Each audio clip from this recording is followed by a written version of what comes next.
ल अब हामी सुरु गरौँ आज अर्को chapter compressibility of soil.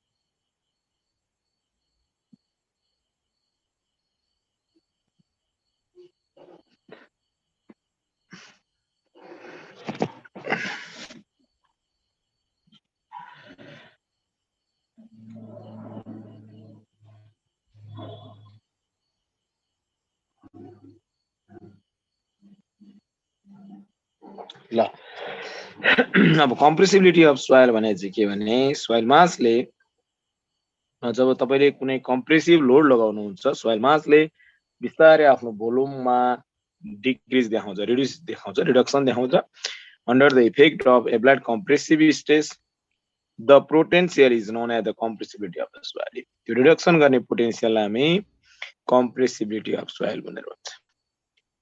compressibility लाई डिफाइन गर्यो भने the soil mass shows reduction in volume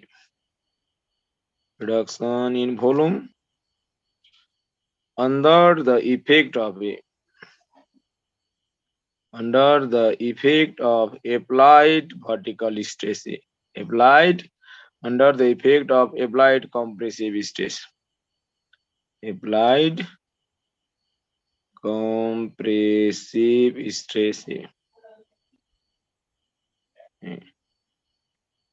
the property is termed as the property or potential is termed as compressibility of soil. यो चाहिँ हामीले बुझ्नु जरुरी छ. compressibility of soil. compressibility property of consolidation phenomena हो र compression हुने phenomena हो consolidation र यसको रिजल्ट चाहिँ के हो भने सेटलमेन्ट हो. हामीले एकदमै बुझ्नु जरुरी छ. compressibility यसलाई हामी property भन्छौं सोइलको. this is the property. यो property हो. consolidation यो phenomena हो सोइलमा हुने phenomenon र सेटलमेन्ट यसको रिजल्ट हो. यो हामीले यसरी बुझ्नु जरुरी छ. रिजल्ट हो. त्यस कारणले गर्दा जति compressibility हाई भयो त्यति रिजल्ट सेटलमेन्ट चाहिँ के हुन्छ भन्दा बढी हुन्छ. त्यही भएर हामीले कुनै पनि सोइलमा फाउन्डेसन डिजाइन गर्नु भन्दा अगाडि त्यसको compressibility थाहा पाउनु जरुरी छ.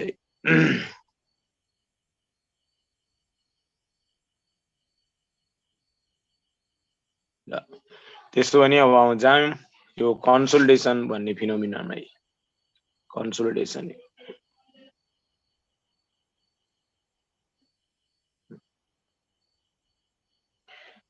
त्यसो भने कन्सोलिडेसन भने चाहिँ के भन्दा compression of soil mass specially clay हो. कन्सोलिडेसन क्ले को प्रोपर्टी हो.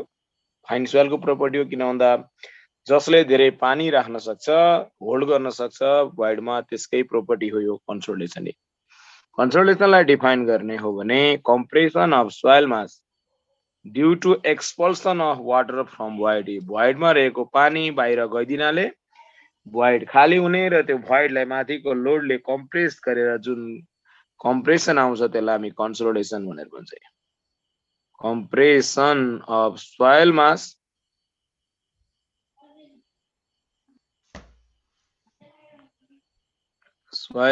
due to expulsion of water. Expulsion of water under the effect of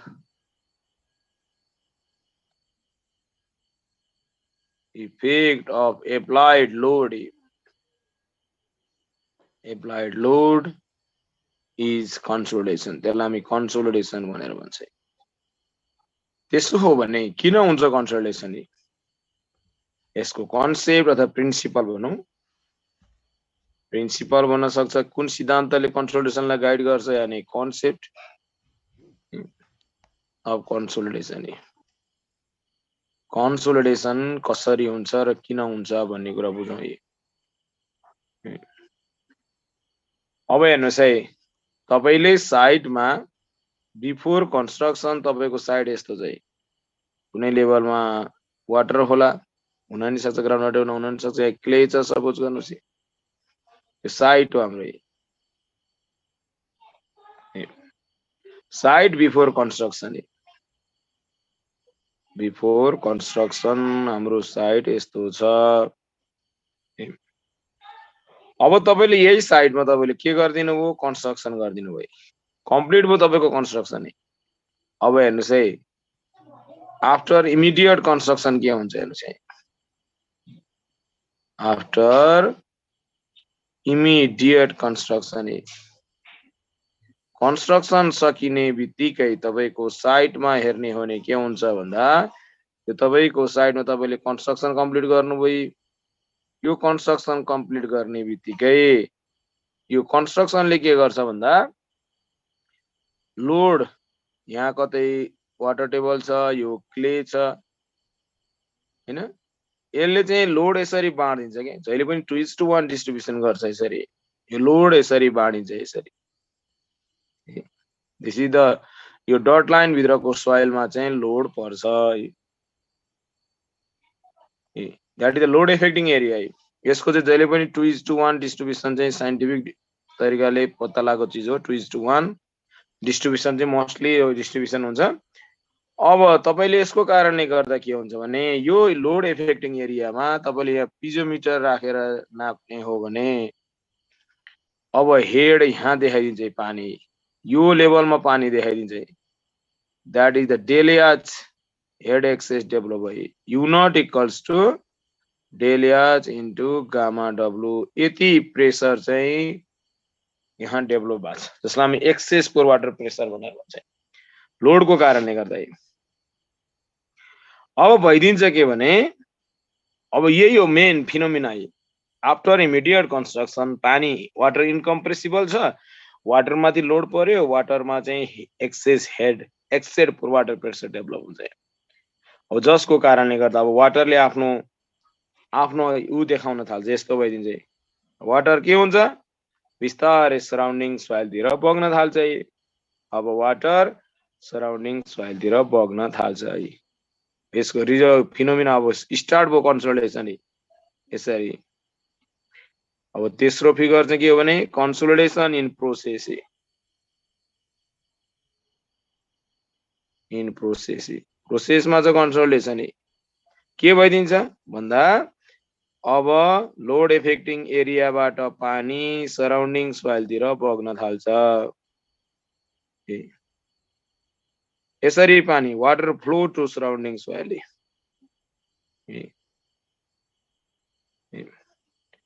water flow to surrounding soil, start to flow, flow to surrounding soil, surrounding सोइलतिर पानी बग्न थाल्छ। तर यो पानी सोइल क्ले भएको कारणले गर्दा क्लेको कोएफिसिएन्ट अफ परमिट एकदमै कम छ, त्यस कारणले गर्दा एकदमै स्वाट्टै बग्न पाउँदैन, एकदमै बिस्तारै सोइलले बिस्तारै बग्न दिन्छ, बिस्तारै बग्दै जान्छ। कन्ट्रोलेसन इन प्रोसेस, अब यो बिस्तारै डेलियाज घट्दै जान्छ, डेलियाज ड्यास, डेलियाज ड्यास चाहिँ लेस देन डेलियाज, सुरुको भन्दा कम हुँदै जान्छ, वाटर प्रेसर घट्दै जान्छ। अनि यसको इफेक्ट के हुन्छ भन्दा, बिस्तारै फाउन्डेसन तल धसिँदै जान्छ। This is the settlement, settlement आउन थाल्छ, र यो प्रोसेस कन्टिन्यू चलिरहन्छ। कति बेलासम्म चलिरहन्छ भन्दा, जहिले पनि जबसम्म कन्सोलिडेसन कम्प्लिट हुँदैन, लङ टाइम पछि कन्सोलिडेसन कम्प्लिट भयो भने के हुन्छ, कन्सोलिडेसन कम्प्लिट भयो, कन्सोलिडेसन कम्प्लिट भएपछि त्यही ठाउँमा गएर तपाईले हेर्ने हो भने के हुन्छ त भन्दा चाहिँ, अब यो हाम्रो स्ट्रक्चर छ, यो स्ट्रक्चर छ। अब यसको लोड इफेक्टिङ एरियामा हेरौँ चाहिँ लोड इफेक्टिङ एरियामै पिजोमिटर राखिरहेको छौँ हामीले। क्ले कतै यो लेभलमा छ। अब यहाँ पिजोमिटरमा चाहिँ डेलियाजको भ्यालु 0 आउँछ है। पिजोमिटरमा पानीको हाइट देखाउँदैन है। तर यो बेलासम्म के भइसक्छ भने कन्सोलेसन कम्प्लिट भइसक्यो। यो बेलासँग यो फाउन्डेसन मजाले धसिसकेको हुन्छ। That is the final settlement भन्छ यसलाई। Final settlement due to consolidation. SF भनेको final settlement due to consolidation.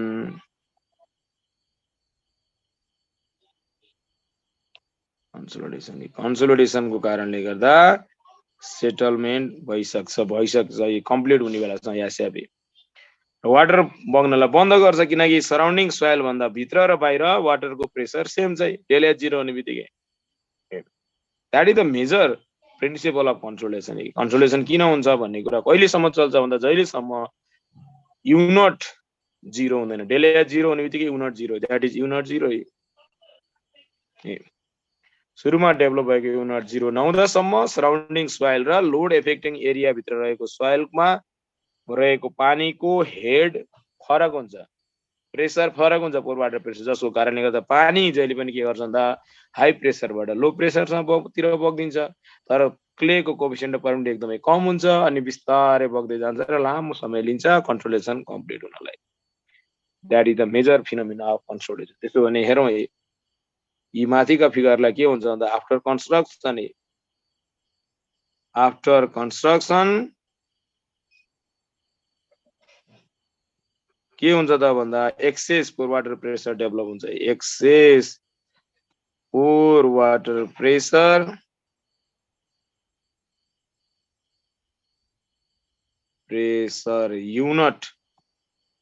unit is developed in load affecting area. Load affecting एरियामा excess pore water pressure develop हुन्छ पहिलो phenomena. त्यसपछि के हुन्छ दोस्रो water start to flow. Water start to flow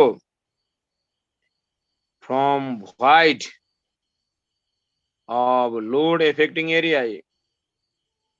Load affecting area to surrounding soil. To surrounding soil having low pore water pressure. Having low pore water pressure.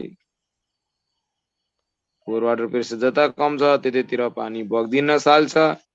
हो यसको effect के हुन्छ भन्दा water void start to be empty. Water void start to be empty.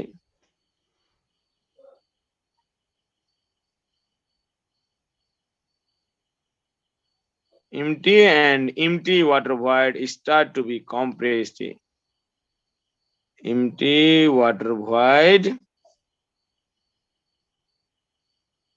start to be compressed by applied load.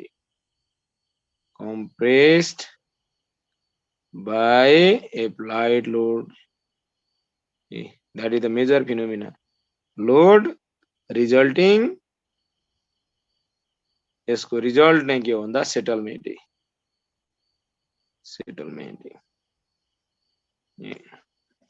यो main दोस्रो point चाहिँ यसको overall process हो कन्सोलिडेसनको। अब यो कतै चाहिँ कन्टिन्यू फर लङ टाइम, लामो समयसम्म चलिरहन्छ। कन्टिन्यू फर लङ टाइम कति बेलासम्म चल्छ भन्दा until excess pore water pressure unit is completely dissipated. Until excess pore water pressure unit is completely dissipated.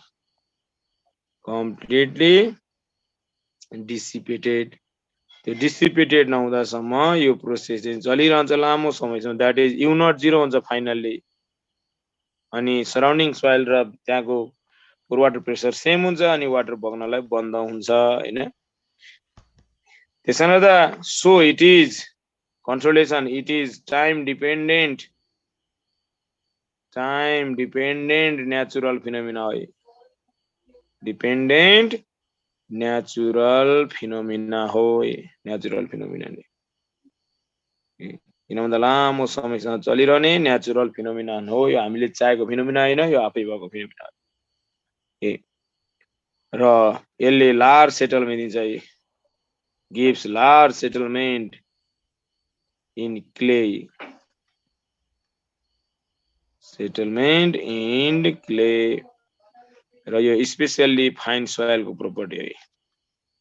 Course soil मा भोइड मा पानी राख्न सक्दैन, त्यसैले गर्दा कन्सोलिडेसन हुँदैन र एकदमै नेग्लिजिबल हुन्छ र त्यो चाहिँ पानी गएर कम्प्रेसन हुने त्यो चाहिँ फेरि इमिडिएटली सकिहाल्छ, किनभने त्यसको कोएफिसिएन्ट अफ परमिटिभिटी हाई हुन्छ, जति पानी छ त्यो गइहाल्छ अनि कन्सोलिडेसन कम्प्लिट भइहाल्छ। क्लेमा चाहिँ परमिटिभिटी एकदमै कम हुने भएर र धेरै पानी राख्ने भएर लामो समयसम्म चल्छ र यसले धेरै ठुलो सेटलमेन्ट दिन्छ। त्यसैले तपाईले जहाँ क्ले फेला पार्छ, जहाँ क्ले लेयर फेला पार्छ त्यहाँ कन्सोलिडेसन टेस्ट अनिवार्य हो, गर्नुपर्छ, डिजाइनमा त्यसलाई इन्क्लुड गर्नुपर्छ। यो चाहिँ हामीले यसरी बुझ्नु पर्यो। त्यसो यो चाहिँ हामी यसरी हेर्छौं। अब यो टाइप्स अफ कन्सोलिडेसन अलिकति हेरौं। कन्सोलिडेसनलाई हामी तीन प्रकारले हेर्न सक्छौं हैन। टाइप्स अफ कन्सोलिडेसन सुरुमा लोड लगाउने बित्तिकै यो चाहिँ स्टेज हो, यसलाई स्टेज पनि भन्न सक्छ, डिपेन्डिङ अन स्टेज कुन कुन बेला हुन्छ भन्ने हिसाबले स्टेज र स्टेज अफ कन्सोलिडेसन। जस्तो इनिशियल कम्प्रेसन भनेर भन्छ, इनिशियल कम्प्रेसन यो चाहिँ लोड लगाएको विदिन 7 डेज भित्र हुन्छ, इमिडिएटली हुन्छ है। occurs after immediate loading, occurs after immediate loading। यो चाहिँ जनरली 7 डेज भित्र, विदिन 7 डेज भित्र यो सकिसक्या हुन्छ, 7 डेज। र यो चाहिँ के कारणले गर्दा हुन्छ भन्दा यो चाहिँ कम्प्रेसन अफ सुरुमा हुने कम्प्रेसन चाहिँ कम्प्रेसन अफ एयर भोइड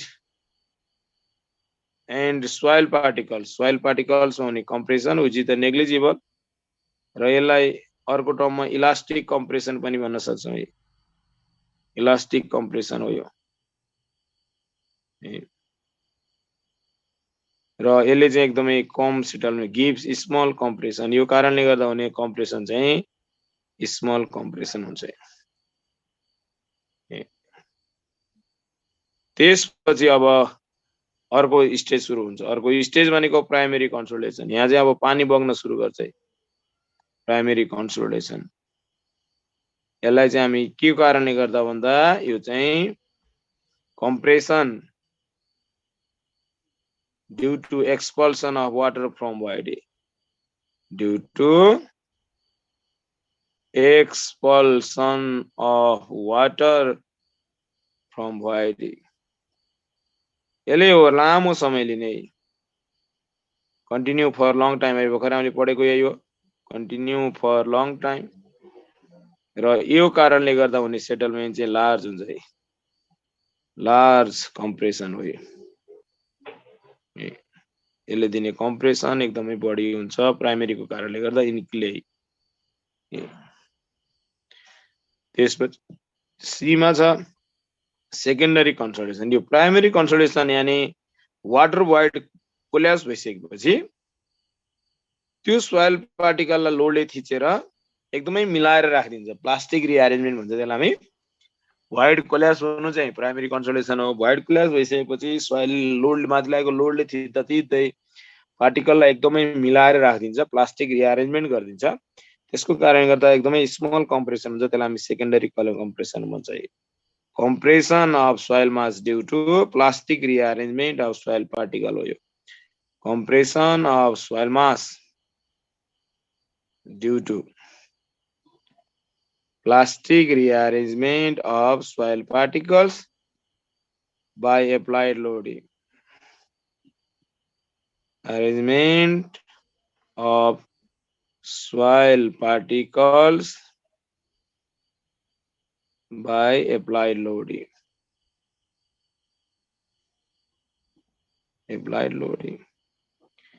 यसले चाहिँ gives small settlement, gives small compression. यसबाट हुने compression पनि एकदमै सानो हुन्छ। तर दोस्रो कारणले गर्दा हुने compression एकदमै बढी हुन्छ, जसलाई हामी मेन फोकस हामी त्यही कन्सोलिडेसनबाट हुने कम्प्रेसन पत्ता लगाउन चाहिँ हामी फोकस हुन्छौँ। क्ले फेला पार्ने बित्तिकै यो कन्सोलिडेसन टेस्ट गर्नुपर्छ। त्यसो भने के हो त कन्सोलिडेसन टेस्ट? हेर्नुस् यहाँ, lab test of consolidation.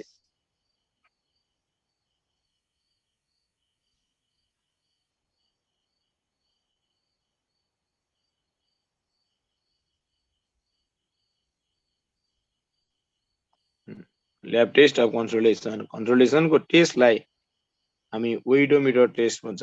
One dimensional oedometer test. One dimensional किन भनेको भन्दा यसले भर्टिकल कम्प्रेसन मात्रै हेर्छ है, भर्टिकल कम्प्रेसन। त्यहाँ वान डाइमेन्सनल भनेको हाम्रो लागि सबभन्दा सिरियस भनेको भर्टिकल कम्प्रेसन हो, किन भन्दा हामीले लगाएको लोड चाहिँ भर्टिकली डाउनवर्ड हुन्छ। That is the one dimensional oedometer test भन्छ। यसले वान डाइमेन्सनल कम्प्रेसन नाप्छ। अब हेर्नुहोस् है, क्ले फेला पार्ने बित्तिकै सोइल स्याम्पल हामी बनाउँछौँ पहिला। सोइल स्याम्पल, सोइल स्याम्पल चाहिँ क्लेमा हामीले अनडिस्टर्ब सोइल स्याम्पल बनाएको हुन्छ। सोइल स्याम्पल चाहिँ from UD soil, UD soil भनेको अनडिस्टर्ब सोइल स्याम्पल हो। त्यसलाई सट्ट काटेर ठ्याक्कै यस्तो स्लाइस केक बनाउनु पर्छ हामीले, स्लाइस केक, जसको डायमिटर 60 mm को हुन्छ भने जसको यो थिकनेस छ यो चाहिँ याच नट चाहिँ 20 mm को हुन्छ इनिशियल थिकनेस। यस्तो खाले सोइल स्याम्पल युडी सोइल हुन्छ। यो ट्युबमा त्यसलाई सट्ट काटेर यस्तो खाले स्लाइस केक हामी बनाउँछौँ। ल अब यसलाई चाहिँ हाम्रो टेस्ट एरेन्जमेन्ट यस्तो हुन्छ। टेस्ट एरेन्जमेन्ट चाहिँ वेइडोमिटरमा हामी यसरी टेस्ट एरेन्जमेन्ट गर्छौँ। हाम्रो वेइडोमिटर यस्तो हुन्छ, यस्तो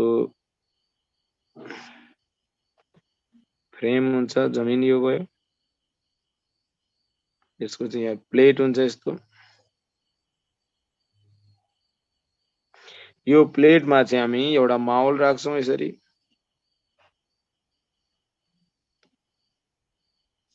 यस्तो माउल हुन्छ, माउल राख्छौँ र यो माउल भित्र पहिला पोरस प्लेट यसरी राख्यो 60 mm डायमिटरको। त्यसपछि यो भित्र सर्कुलर कन्सोलिडेसन रिग राख्छौँ हामी, सर्कुलर यसरी इन्टरनल डायमिटर 60 भएको यो सर्कुलर रिग यसरी राख्छौँ। त्यसपछि यो सर्कुलर रिग भित्र यसलाई कन्सोलिडेसन रिग भन्छ। यो भित्र हामी अहिलेको सोइललाई काटेको सोइल स्याम्पल राख्छौँ, क्ले सोइललाई यहाँ राखिदिन्छौँ।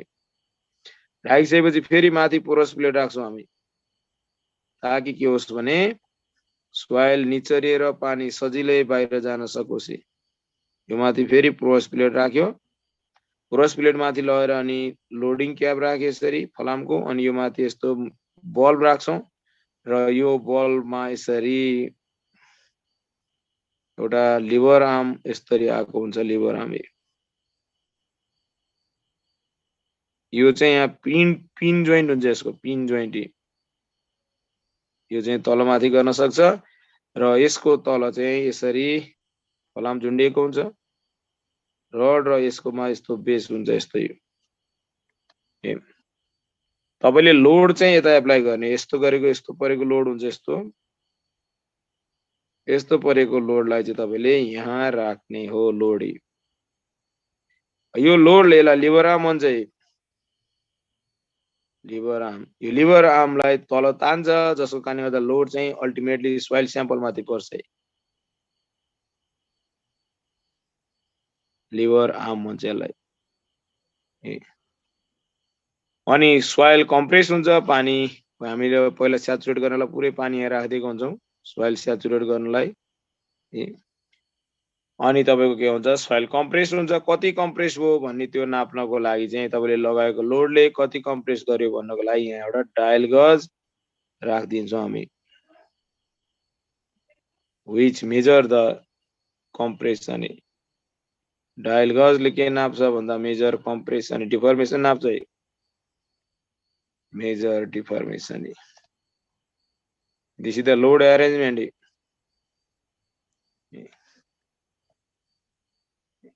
अब यसमा के गर्छौं भने यसको टेन्टेटिभ प्रोसिड्युर चाहिँ के हो भने यो अरेन्जमेन्ट भइसकेपछि हामीले माउलमा पानी हाल्दिन्छौं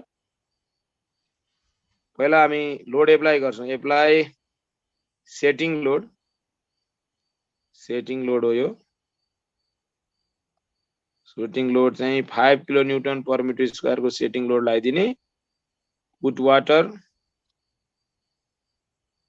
वाटर इन माउलमा हामी राख्छौं र अनि कीप ओभरनाइट फर स्याचुरेसन रातभरि छोड्दिन्छौं हामी स्याचुरेसनको लागि नाइट फर स्याचुरेसन स्याचुरेटेड क्लेले बढी कम्प्रेसन दिन्छ कन्सोलेसन त्यसैले गर्दा हामी वर्स कन्डिसनको नाप्छौं त्यसैले गर्दा त्यसलाई हामी स्याचुरेट गर्छौं त्यसपछि बल्ल अनि टेस्ट सुरु हुन्छ अब टेस्ट लोड हाम्रो यसरी सुरु हुन्छ test load that is the loading गर्छौं टेस्ट लोडमा सबभन्दा पहिला लोडिङ चाहिँ हामीले स्टेज बाइ स्टेज बढाउँदै जाने र एउटा लोडलाई 24 आवर लोडिङ चाहिँ हामी increase load stage by stage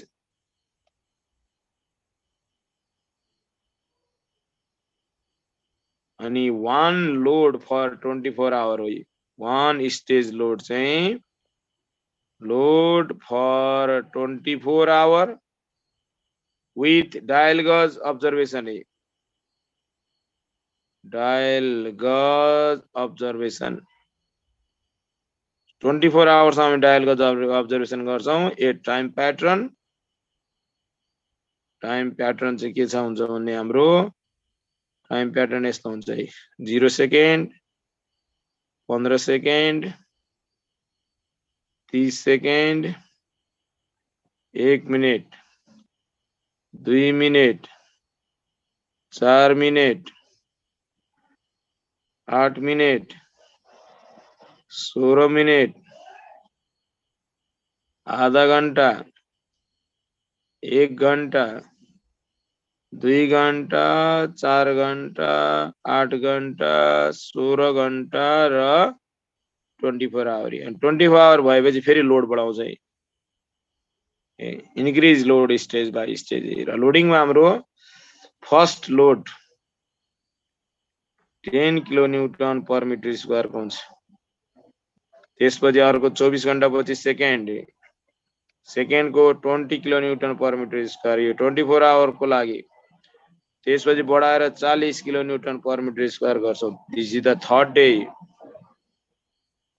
first day second day third fourth day मा यसलाई बढाएर हामी 80 kilo newton per metre square बनाउँछौं फोर्थ लोड यो हो अनि फिफ्थ स्टेज में 160 kilo newton per metre square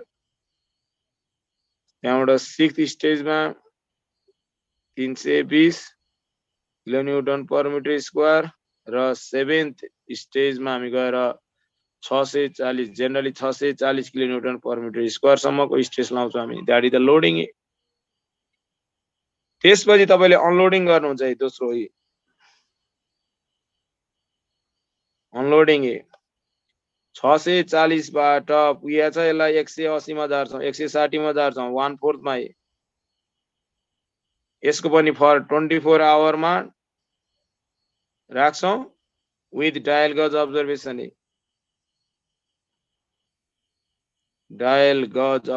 गरेर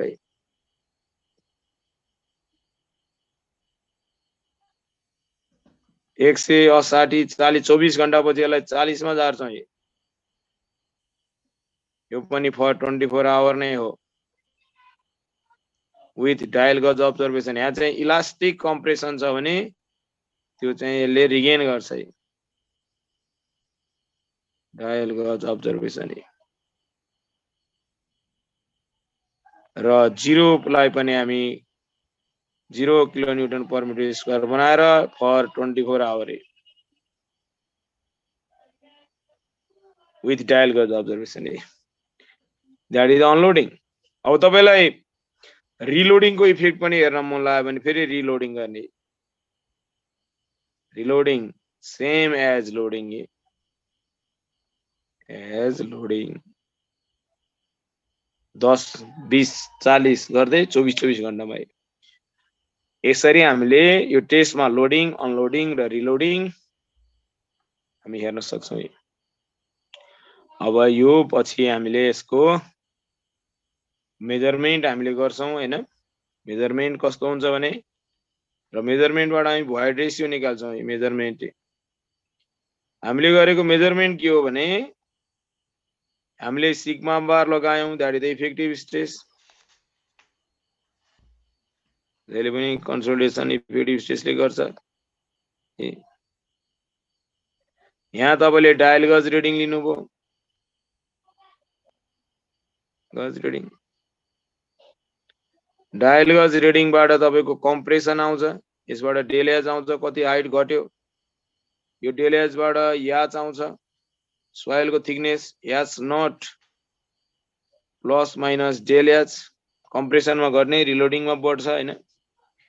त्यसपछि गएर तपाईले यहाँबाट भोइड रेशियो निकाल्न सक्नुहुन्छ। सोइल को void ratio equals to H minus height of solid by height of solid. यसरी तपाईले भोइड रेशियो कोल्याप्स हुँदै जाने भएर भोइड रेशियो निकाल्छौं हामी। हाइट अफ सोलिड हाम्रो नन हुन्छ है। हाइट अफ सोलिड चाहिँ हामीलाई यसरी नन हुन्छ है। यो भनेको के हो भने area of solid by height of solid भनेको जहिले पनि कसरी भन्दा चाहिँ तपाईले भोल्युमलाई हाइटले volume of solid by height of सोलिडले डिवाइड गरेर चाहिँ एरियाले डिवाइड गरेपछि आउँछ। एरिया त हामीलाई सोइलको पहिले थाहा हुन्छ एरिया पाइ डी स्क्वायर बाइ 4 हामीलाई पहिले थाहा छ। भोल्युम कसरी नाप्ने त भन्दा मास अफ सोलिड सोइललाई ड्राई गर्दिने mass of solid by density of solid गरेपछि रो एस इन्टु एरिया भइहाल्यो। मास अफ सोलिड त हामीले स्याम्पललाई ड्राई गर्दिने टेस्ट सकिसकेपछि स्याम्पललाई ड्राई गरेपछि थाहा हुन्छ। रो एस भनेको जहिले पनि जी रो डब्लु एरिया जी सोइल को थाहा भइहाल्छ। रो डब्लु त हामीलाई 1 भन्ने थाहा छैन। यहाँबाट एचएस आउँछ हाइट अफ सोलिड। यहाँबाट भोइड रेशियो थाहा पाउँछौं हामीले। भोइड रेशियो सुरुमा 0 लोडमा डायल गज रिडिङ सर्टेन थियो। यहाँ इनट सुरुको इनट हामीलाई थाहा हुन्छ है लोड लाउनु भन्दा अगाडि नै। त्यसपछि हामी लोड लाउँदै जान्छौं 10 ले 24 घण्टा पछाडी फाइनल 24 घण्टामा 20 ले 24 घण्टामा 40 ले 24 घण्टामा बढाउँदै बढाउँदै बढाउँदै जाने। त्यसपछि अनलोडिङ गर्दै जान्छ है 40 80 160 320 640 सम्म लोडिङ थियो। यहाँसम्म डेल एच घट्दै गर्दै जान्छ है। डायल गज रिडिङबाट थाहा हुन्छ डेल एच यहाँ चाहिँ हजुर डेल एच 0 यहाँबाट घट्दै गर्दै नेगेटिभ भ्यालु आउँछ है किनकि कम्प्रेसन हुन्छ है। फेरि अनि यहाँबाट अनलोडिङ गर्न थाल्नु भने बढ्न थाल्छ है that is the positive value है 40 मा यसले आफ्नो इलास्टिक पोर्सन गेन गर्छ है। फेरि रिलोडिङ गर्दिनु भयो भने 10 20 गर्दै जानु भयो भने 40 गर्दै जानु भने फेरि घट्दै घट्दै जान्छ डेल एच नेगेटिभ भ्यालु आउँछ किनकि हाइट घट्दै जान्छ। यहाँबाट तपाईले याच सुरुको याच नट डेल एच 0 हुँदा हाम्रो याच चाहिँ याच नट बराबर 20 थियो 20 mm को थिकनेस थियो हाम्रो सोइलको। त्यहाँबाट घट्दै घट्दै गर्दै जान्छ अनि यहाँबाट फेरि अलिकति बढ्दै जान्छ फेरि घट्दै जान्छ। हामी निकाल्न सक्छौं डेल एच नहुने बित्तिकै प्लस माइनस किन भनेको भन्दा कम्प्रेसनमा घटाउने अनलोडिङमा चाहिँ बढ्ने इलास्टिक रिगेन। त्यसपछि इनट सुरुको इनट आउँछ याच नट राखेपछि सुरुको इनट आउँछ। त्यसपछि ई घट्दै जान्छ E1 E2 निकाल्दै जानुहोस्। यहाँसम्म घट्दै जान्छ कहाँसम्म भन्दा 640 सम्म घट्दै जान्छ रिड्युस हुन्छ यहाँ भोइड रेशियो। फेरि यहाँबाट अनलोडिङमा फेरि बढ्छ फेरि इन्क्रिज हुन्छ किनकि इलास्टिक रिगेन गर्छ यसले अनि फेरि रिलोडिङ पोर्सनमा फेरि रिड्युस हुन्छ मैले 40 सम्म मात्रै देखाएँ तपाईले 140 सम्मै गर्दै जानुहुन्छ रिलोडिङ अनलोडिङ रिलोडिङमा पनि। यसरी हामीले निकाल्छौं। यो हामीलाई त्यति बुझ्न चाहिँ पर्यो, तर यो क्याल्कुलेसन त्यति इम्पोर्टेन्ट छैन। यसरी हामीले लगाएको लोडले भोइड रेसियो कसरी कोल्याप्स गर्छ भन्ने कुरा हामी निकाल्छौँ। तर अब यसबाट हाम्रो रिजल्ट चाहिँ के हो भने ग्राफिकल दुईटा ग्राफ हामी बनाउँछौँ। एउटा भोइड रेसियो भर्सेस इफेक्टिभ स्टेजको यस्तो खाले रिजल्ट आउँछ। यता नर्मल ग्राफमा यतातिर भोइड रेसियो, यतातिर इफेक्टिभ स्टेज। यसमा चाहिँ हामी लोडिङ मात्रै हेर्छौँ, यस्तो लोडिङ आउँछ, यस्तो लोडिङको मात्रै बनाउँछौँ। यो चाहिँ सेकेन्ड चाहिँ e versus log of effective stage. Semilog ग्राफमा प्लट गर्छौँ। यसले चाहिँ इफेक्टिभ स्टेजलाई आफै लगमा लैजान्छ, तर हामीले होलमै प्लट गर्छौँ लग सिग्मा बार। यहाँ चाहिँ हामी तीनटा प्लट गर्छौँ, loading line, unloading line, unloading, अनि फेरि अर्को प्लट गर्छ हामी रिलोडिङ। यस्तो आउने गरी हामीले यो प्लट गर्छौँ। यो अनलोडिङ, लोडिङ, अनलोडिङ र रिलोडिङ यो सोइलमा भइरहेको हुन्छ, हामीले गर्दा पनि हुन्छ, नेचुरली पनि हुन्छ। यो कुरा एकदम बुझ्नु जरुरी छ। इफेक्ट हामीले हेर्न पर्छ। लोडिङ तपाईले बिल्डिङ बनाउनु भयो, लोडिङ भयो, 5 तलाको बिल्डिङ थियो, त्यसले बुवाले बनाएको बिल्डिङ लोडिङ भइरहेको थियो। तपाईलाई अब चाहिँ आफ्नो पालामा नयाँ बनाउनु मन लाग्यो, भत्काउनु भयो, अनलोडिङ भयो। फेरि तपाईले अर्को बिल्डिङ बनाउनु भयो, 5 तला बनाउँदासम्म रिलोडिङ नै हो। 6औं तलाबाट फेरि लोडिङ हुन्छ। तर पहिले लागेको लोड बराबरसम्म तपाईले लाउँदै जानु भने द्याट इज द रिलोडिङ। नेचुरली पनि हुन्छ। जस्तो क्लेलाई माथिको सोइलले थिचिरहेछ, ओभरबर्डन लेयरले लोडिङ भइरहेछ। यदि इरोजन भइदियो भने माथिको लेयरको इरोजन भइदियो, अनलोडिङ हुन्छ। फेरि पछि खोलाले ल्याएर डिपोजिट गर्दै रिलोडिङ हुन्छ। यो चाहिँ लोडिङ, अनलोडिङ र रिलोडिङ तीनटै फिनोमिना हुन्छ हैन। यो तीनटै हामीले बुझ्न जरुरी छ। यो दुईटा ग्राफबाट चाहिँ हामीले अब सम कोएफिसिएन्ट निकाल्छौँ। यो चाहिँ एकदमै सम कोएफिसिएन्ट अत्यन्तै इम्पोर्टेन्ट कुरा है। सम कोएफिसिएन्ट के निकाल्छौँ भन्दा सबभन्दा पहिलो कोएफिसिएन्ट चाहिँ कोएफिसिएन्ट अफ कम्प्रेसिबिलिटी भन्छ। कोएफिसिएन्ट अफ कम्प्रेसिबिलिटी, जसलाई हामी सिम्बोलिक रूपमा एबी ले रिप्रेजेन्ट गर्छौँ। एबी यो चाहिँ यो लाइनको स्लोप हेर्नुस् है। यो लाइनको स्लोप चाहिँ के हो भने एबी हो। हामीले निकाल्ने भने यो लाइनको स्लोपबाट यहाँबाट तपाईले 1 मार्क गर्यो, यसरी लैजानुस्, U1 आउँछ। यहाँबाट तल लैजानुस्, सिग्मा 1 बार आउँछ। यहाँ 2 मार्क गर्नु, स्लोप बदलाउने तरिका त्यही हो।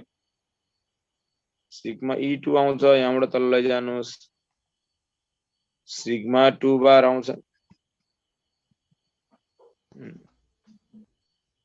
सिग्मा 2 बार यहाँबाट डेली आउँछ। डेली नेगेटिभ, किन भन्दा घट्छ E1 - E2 हैन। E2 - E1 नेगेटिभ हुन्छ। यो चाहिँ डेल सिग्मा बार। र जहिले पनि एबी को रिलेसन के हो भन्दा minus del e by del sigma bar. हामी यो ग्राफबाट यसरी निकाल्छौँ। नेगेटिभ साइनले चाहिँ खाली कम्प्रेसन भन्ने कुरा मात्रै इन्डिकेट गर्छ। ल यसलाई बाई डेफिनेसन यो चाहिँ निकाल्ने त्यसरी हो। तर डेफिनेसन यसको के हो भने decrease in void ratio per unit rise of effective stress हो।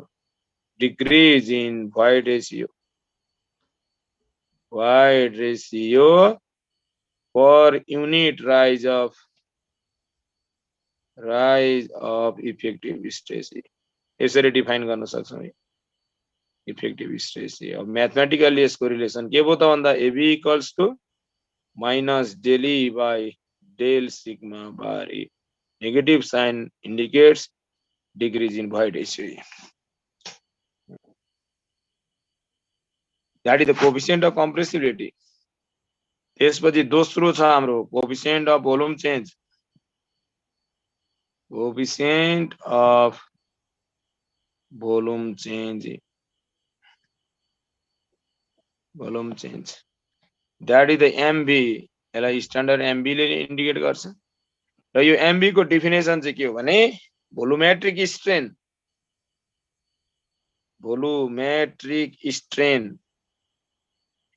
डेफिनेसन है यो per unit rise of effective stress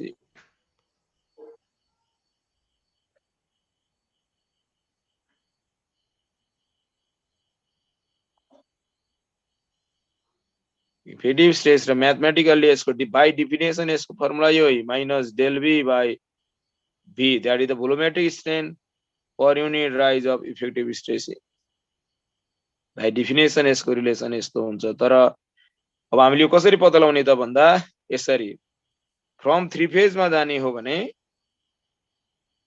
three phase diagram जुन अब्जेक्टिभ पोर्सन मा छ कतिले पढ्नु भयो होला डायग्राम शब्द चाहिँ धेरै ग्रुपलाई पढाइसके मैले डेल भी बाई भी चाहिँ जहिले पनि माइनस डेल भी बाई भी चाहिँ माइनस यसलाई भोइड रेसियोको टर्ममा एक्सप्रेस गर्ने भने डेल ई र 1 प्लस ई नट हुन्छ भोल्युम जहिले पनि 1 प्लस ई नट हुन्छ यो थ्री फेज डायग्राम है ल अब यसलाई लगेर त्यहाँ सब्स्टिट्युट गर्ने हो भने सब्स्टिट्युटिङ एबभ माथि लगेर सब्स्टिट्युट गर्ने भने यस्तो हाले रिलेसन आउँछ एमबी इक्वल्स टु यसलाई लगेर माथि राख्दाखेरि del e by minus del e by del sigma bar into 1 plus e naught यस्तो हाले रिलेसन आउँछ अब del e by del sigma भनेको एबी हो त्यहाँ AB equals to AB by 1 plus e naught भनेको लोड लाउनु भन्दा अगाडिको भोइड रेसियो जुन अघि नैको टेबलमा हामीले क्याल्कुलेट गरेका छौं ई नट माथि चाहिँ लोड लाउनु भन्दा अगाडिको ई not this is the relation between coefficient of compressibility and coefficient of volume change ल यसरी पत्ता लगाउँछ यसलाई अब सी मा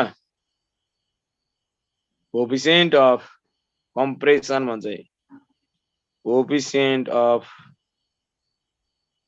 compression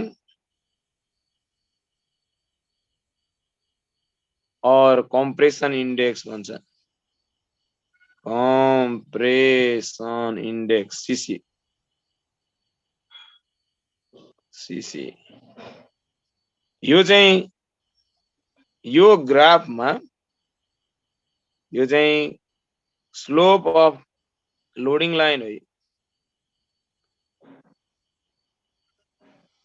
लोडिङ लाइन को स्लोप फ्रम ल्याबबाट तपाईले यसरी पत्लाउनु हुन्छ हेर्नुस् है फ्रम ल्याबबाट है भर्खर गरेको ल्याबबाट निकाल्दा ल्याब टेस्टबाट चाहिँ कसरी निकाल्ने त भन्दा तपाईले भर्खर ग्राफ बनाउनु भएको छ ई भर्सेस log sigma bar मा this is the loading, this is the unloading and this is the reloading यो मध्ये यसको लोडिङ को स्लोप पत्लाउनु पर्छ यसको स्लोप चाहिँ सीसी हो कसरी पत्लाउनु त यसलाई 1 मार्क गर्नुस् होरिजोन्टल लैजानुस् E1 आउँछ 2 मार्क गर्नुस् होरिजोन्टल लैजानुस् E2 आउँछ यहाँबाट तल लैजानुस् सिग्मा 1 बार आउँछ यहाँबाट तल लैजानुस् सिग्मा 2 बार आउँछ यहाँबाट सीसी को रिलेसन यस्तो आउँछ CC equals to minus del e by log sigma 2 bar by sigma 1 bar that is CC यसरी पत्लाउँछ ल्याबबाट फ्रम ल्याब टेस्ट अब तपाईले यसलाई इन्स्टिट्युट टेस्टमा फर इन्स्टिट्युट कन्सल्टेसनमा हेर्नु भने यसरी हेर्नु पर्छ फिल्डमा कसरी कन्सल्टेसन हुन्छ इन्स्टिट्युट भनेको जमिन भित्र हुने कन्सल्टेसन अब त्यहाँ त घर बनाउने बिल्डिङ बनाउने स्ट्रक्चर बनाउसेको कुरा हो यसरी यसलाई कम्पेयर गर्नुपर्छ त्यहाँको भोइड रेसियो र यसको लग को रिलेसन हेर्नुहुन्छ भने यस्तो हुन्छ तपाईले घर बनाउ त्यहाँ घर बनाउनु भन्दा अगाडि स्ट्रक्चर बनाउनु भन्दा अगाडि पनि त्यहाँ स्ट्रेस लागिरा हुन्छ के को कारणले गर्दा भन्दा ओभरबर्डन सोइल लेयरको कारणले गर्दा त्यसलाई हामी सिग्मा नट बार भन्छ यो चाहिँ बिल्डिङ बन्नु भन्दा अगाडि क्लेमा लागिरहेको इफेक्टिभ स्ट्रेस हो त्यो बेलामा त्यसको भोइड रेसियो इनर्ट थियो फिल्डमा बिल्डिङ कन्स्ट्रक्सन भन्दा अगाडि पनि क्लेमा इफेक्टिभ स्ट्रेस लागिरा हुन्छ के को कारणले गर्दा ओभरबर्डन सोइल लेयरले हामीले पढिसकेका छौं इफेक्टिभ स्ट्रेसको कुरा अब तपाईले कन्स्ट्रक्सन गर्दिनु भयो डेल सिग्मा बार लो स्ट्रेस यहाँ पुग्यो सिग्मा नट बारमा तपाईले बनाएको स्ट्रक्चरको कारणले गर्दा डेल सिग्मा बार लगाए यहाँ पुग्यो स्ट्रेस भने यसले के गर्छ भने कन्सोलिडेसन स्टार्ट गर्छ अब यहाँबाट त्यहाँसम्म यसरी कति घटाउँछ अब ई घटाउँदै घटाउँदै जान्छ घटाउँदै घटाउँदै घटाउँदै सपोज यहाँसम्म आइपुग्यो this is the consolidation line भनेपछि ई बाट उसले के गर्छ भन्दा कन्सोलिडेसन कम्प्लिट हुँदासम्म फाइनल वाइड रेसियोमा पुर्याउँछ ईआरपी फाइनल वाइड रेसियो भने यसको स्लोप पनि सीसी नै हो स्लोप सीसी नै हो भनेपछि त्यो सीसीलाई यो सी यहाँ कम्पेयर गर्न पाए सीसी यहाँ राखेर यसरी हेर्न पाए del e this is the del e कहाँदेखि कहाँसम्म भन्दा लग सिग्मा सिग्मा नट बारबाट सिग्मा 1 भनेको सिग्मा नट बार सिग्मा 2 भनेको sigma not bar plus del sigma bar this is the major part CC को इन्स्टिट्युट कन्सोलिडेसन को लागि जहाँ सिग्मा नट बार भनेको चाहिँ इनिशियल इफेक्टिभ स्ट्रेस हो effective stress on clay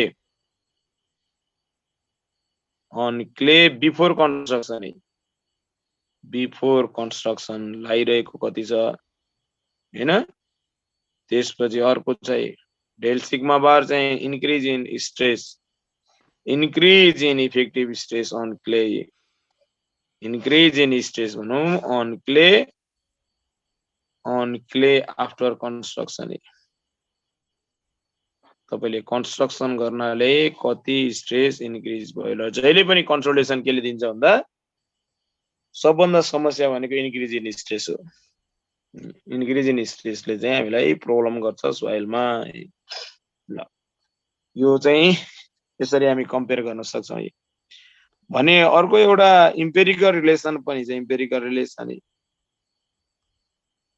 empirical के CC equals to 0.009 liquid limit minus 10 this is the empirical relation ल यो तीनटा सीरीज हामीले कहिले तपाईलाई न्यूमेरिकल सोध्यो सीसी छैन भने लिक्विड लिमिट दिया हुन सक्छ 0.009 liquid limit in percentage LL चाहिँ इन पर्सेन्टेज मा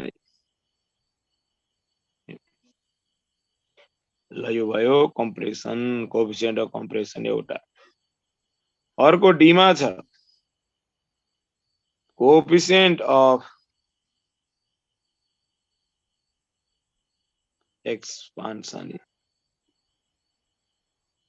सी एक्सपान्सन मा आएर और यसलाई सोइल इन्डेक्स पनि भन्छ सोइलिङ इन्डेक्स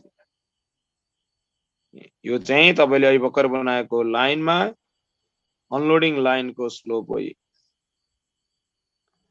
यसको अनलोडिङ यो लाइनको स्लोप चाहिँ सी हो यसको स्लोप चाहिँ सीई हुन्छ अनलोडिङ लाइनको हो यो लोडिङ यताबाट स्टार्ट भएर this is the 1 and this is the 2 हो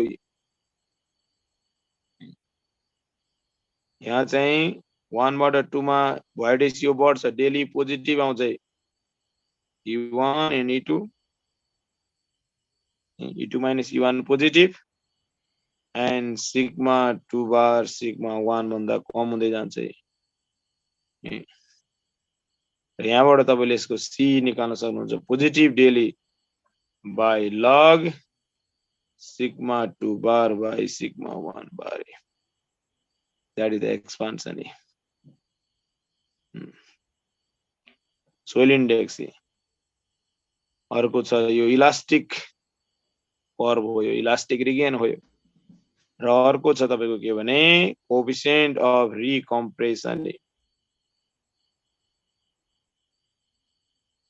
रिकम्प्रेसन और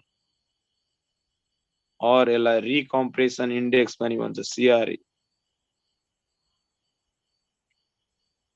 तपाईले नामैबाट थाहा हुन्छ कम्प्रेसन जस्तो रिकम्प्रेसन सिरियस हुँदैन हाम्रो लागि धेरै हुँदैन रिकम्प्रेसन कम हुन्छ कम्प्रेसन बढी हुन्छ पहिलो चोटी लोड लाग्दा त्यति लोड लाग्दा यो चाहिँ अनलोडिङ लाइन रिलोडिङ लाइनको स्लोप हो loading unloading and this is the reloading यहाँसम्मको कर मात्र रिलोडिङ हुन्छ यो चाहिँ बुझ्नु होला फेरि योभन्दा तलको फेरि लोडिङ नै जान्छ है पहिला लागेको स्ट्रेस भन्दा बढी स्ट्रेस चाहिँ यहाँसम्मको कर चाहिँ दिस इज द रिलोडिङ यसको स्लोप चाहिँ सीआर हो स्लोप चेन्ज हुन्छ यहाँबाट गएपछि फेरि योभन्दा ठुलो स्ट्रेस भएपछि फेरि म तपाईँलाई देखाउँछु यहाँसम्मको स्लोप एउटा हुन्छ यहाँभन्दा बढी भइसकेपछि स्टिप हुँदै जान्छ फेरि यसरी फेरि लोडिङमा छिर्छ त्यहाँबाट र यसको स्लोप चाहिँ सीआर हो अब यसलाई पनि पत्लाउने त्यसै गरी 1 र 2 मार्क गर्ने हैन दैट इज द कमन तरिका यो 1 भयो यो 2 मार्क गर्नुस् यहाँबाट होरिजोन्टल लैजानुस् E1 आउँछ यहाँबाट होरिजोन्टल लैजानुस् E2 आउँछ यहाँबाट सिग्मा 1 एन्ड सिग्मा 2 आउँछ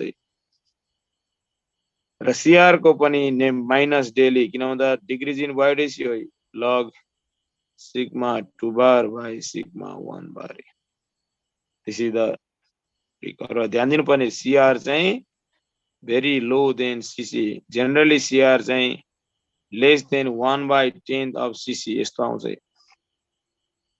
generally त्यसकारण त लोडिङ 10 तलाको बिल्डिङ भत्काएर तपाईले वर्षौं 10 तलाको बिल्डिङ भएको ठाउँमा तपाईले पुरानो बिल्डिङ भत्काएर 5 तलाको बनाउँदै हुनुहुन्छ भने तपाईले कन्सोलिडेसनमा तपाईलाई केही टेन्सन हुँदैन सेटलमेन्ट तपाईको अब प्रब्लम हुँदैन तर तपाईले के गर्नुभयो भने 10 के रे चाहिँ बिल्डिङै नभएको ठाउँमा या बिल्डिङ 5 तलाको बिल्डिङ भएको ठाउँमा भत्काएर 10 तलाको बनाउनु भयो भने प्रेजेन्ट लोड पास्ट लोड भन्दा बेसी छ भने त्यो दैट इज द लोडिङमा चाहिँ अलि सेटलमेन्ट बढी आउँछ यो कुरा हामीले बुझ्न जरुरी छ दिज आर द 5 कोएफिसिएन्ट यो चाहिँ हामीले यसरी निकाल्छौं र यी टर्म्सहरु हामी पछि यो टर्म आइसी सेटलमेन्ट ट्याक्कै निकाल्न सक्छौं हामीले बनाएको स्ट्रक्चरले कति सेटलमेन्ट दिन्छ भनेर फ्याक्टै निकाल्न सकिन्छ ल यो भयो 5 वटा टर्म्स कोएफिसिएन्ट अब सम इम्पोर्टेन्स को डेफिनेसन हामीलाई सोधिन सक्छ है सम इम्पोर्टेन्स टर्म्सहरु हेर्नुस् है 5 मार्क्स मा सोधिन सक्छ सम यो डेफिनेसन है सम इम्पोर्टेन्ट टर्म्सहरु अत्यन्तै इम्पोर्टेन्ट टर्म हो यो सबभन्दा पहिलो छ नर्मल्ली कन्सोलिडेटेड क्ले भन्छ है नर्मल्ली कन्सोलिडेटेड क्ले जसलाई सर्टकटमा सोध्दाखेरि तपाईलाई सिधै एनसी क्ले भनिदिन सक्छ नर्मली कन्सोलिडेटेड क्ले भने चाहिँ के भने क्ले को टाइप हैन तर यसको स्टेज हो जस्तो तपाईलाई म बताउँछु यदि प्रेजेन्ट स्टेज उसको लाइफ कै सबभन्दा ठुलो स्टेज रहेछ भने त्यो क्लेलाई हामी नर्मली कन्सोलिडेटेड क्ले भनेर भन्छ तपाईले जुन स्ट्रक्चर बनाइदिनु भयो या बनाउँदै हुनुहुन्छ त्यही स्ट्रेस नै उसको लाइफको इन्टायर लाइफ भरिको सबैभन्दा ठुलो स्ट्रेस रहेछ भने त्यसलाई हामी एनसी क्ले भन्छौं र एनसी क्ले हो भने यसले सेटलमेन्ट बढी दिन्छ दैट इज द लोडिङ हो भनेर बुझ्नुपर्छ एनसी क्ले भनेको लोडिङको स्टेज हो इफ द क्ले यसको डेफिनेसन चाहिँ यसरी लेख्नु if the clay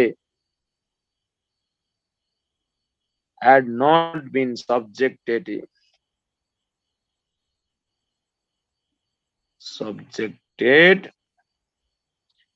by the stress had not been subjected in past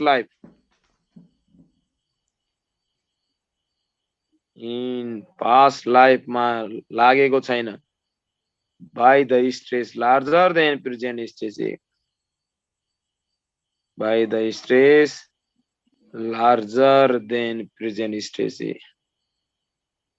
then present stress on clay त्यो क्ले लामी हुन्छ the clay is NC clay बुझ्दाखेरि चाहिँ के भन्नु पर्यो भने प्रेजेन्ट स्ट्रेस नै लार्जेस्ट स्ट्रेस हो उसको इन्टायर लाइफको ध्यान दिनुपर्ने कुरा के भने it gives large settlement in this stage large settlement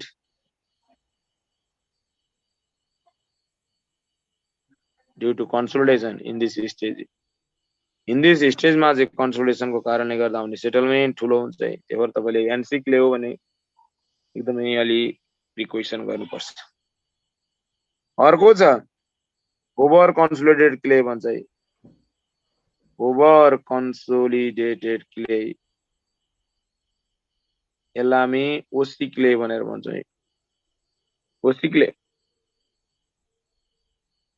अब ओसी क्ले भने चाहिँ के भने प्रेजेन्ट स्टेज भन्दा ठुलो स्टेज उसले पास्ट लाइफमा बेहोरिसकेको रहेछ भने द्याट इज द ओसी क्ले। र यस्तो बेलामा सेटलमेन्ट हो, द्याट इज द रिलोडिङ हो। यो कन्डिसनमा चाहिँ नर्मली कन्सोलिडेटेड क्ले लोडिङ है, हामीले ल्याबमा लोडिङको पोर्सन थियो भने अहिले चाहिँ रिलोडिङको पोर्सन हुन्छ over consolidated clay. If the clay already had been subjected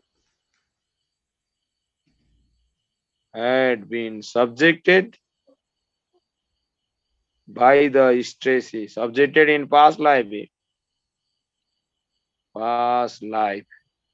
by stress larger than present stage.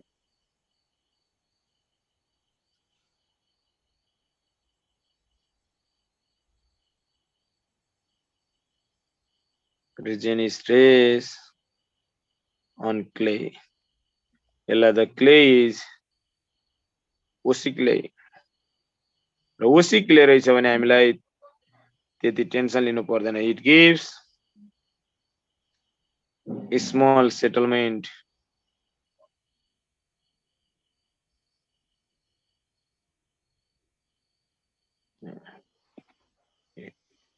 तर तपाईको क्ले छ नि, यो क्लेको स्टेज हो। यो धाडी त ओसी र एनसी स्टेज हो, टाइप छैन, क्लेको टाइप छैन, यो कन्सोलिडेसनको स्टेज हो। यो चेन्ज हुन सक्छ। हेर्नुस् है,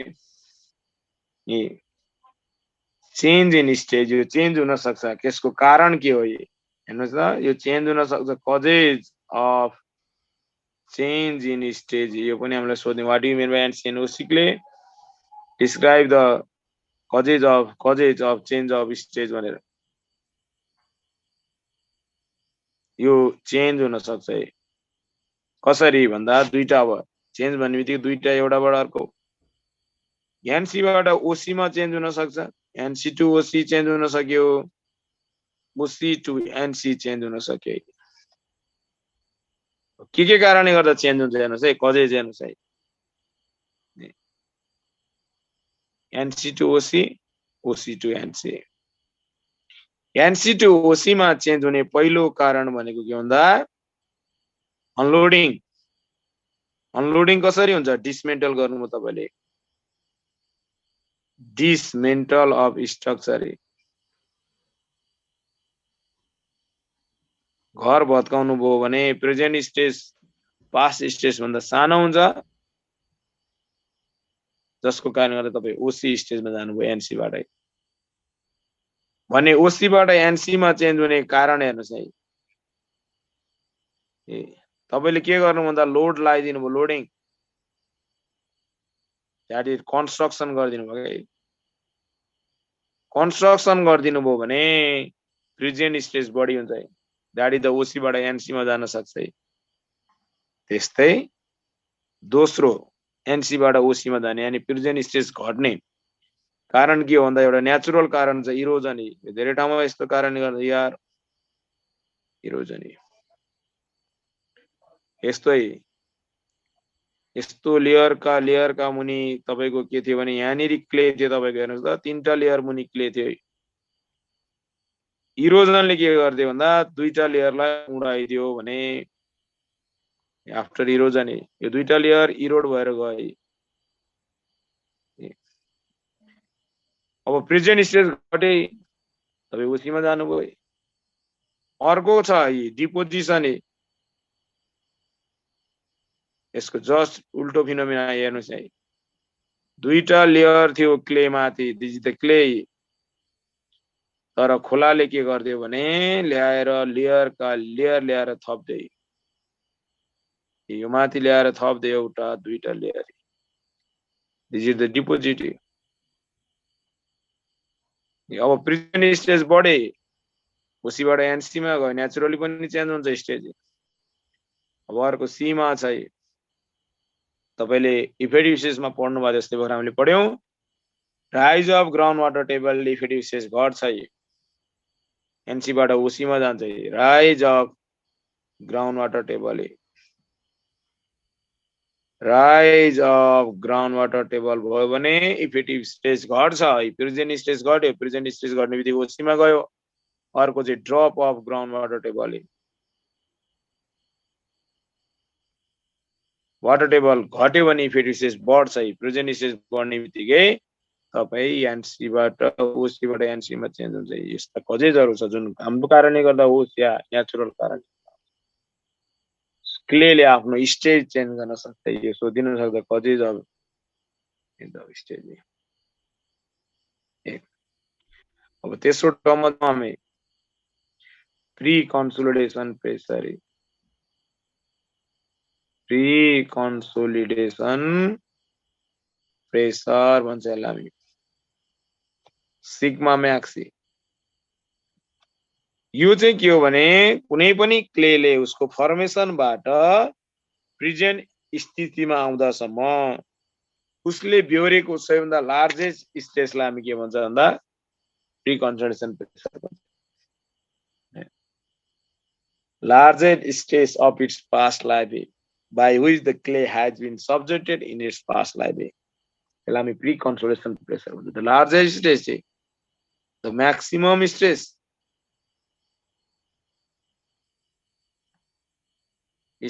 by which the clay has been subjected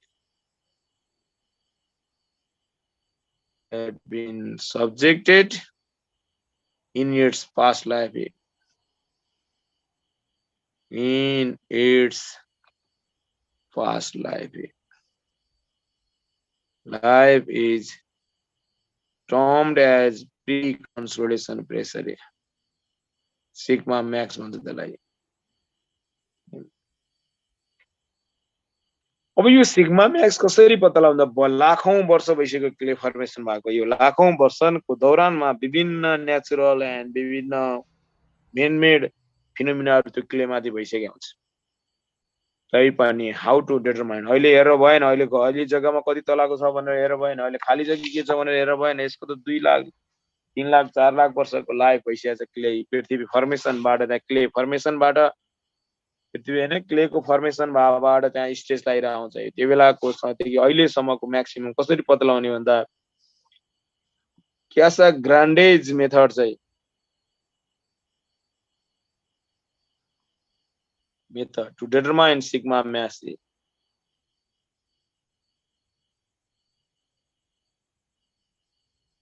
sigma max पत्ता लगाउने के बा युजिङ कन्सोलिडेसन टेस्ट जुन हामीले कन्सोलिडेसन टेस्ट पढेका थियौं गरेका थियौं त्यही कन्सोलिडेसन टेस्टबाट हामी यो पत्ता लगाउन सक्छौं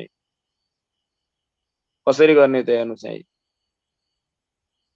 E versus log of effective stage plot गर्ने सेमिलर ग्राफमा यो प्लट गर्ने लोडिङ पर्सन मात्रै लोडिङ पर्सन मात्रै यस्तो खाले रिजल्ट आउँछ सुरुमा लिनियर आउँछ बीचमा कर्व आउँछ फेरि तल लिनियर आउँछ यस्तो खाले रिजल्ट चाहिँ आउँछ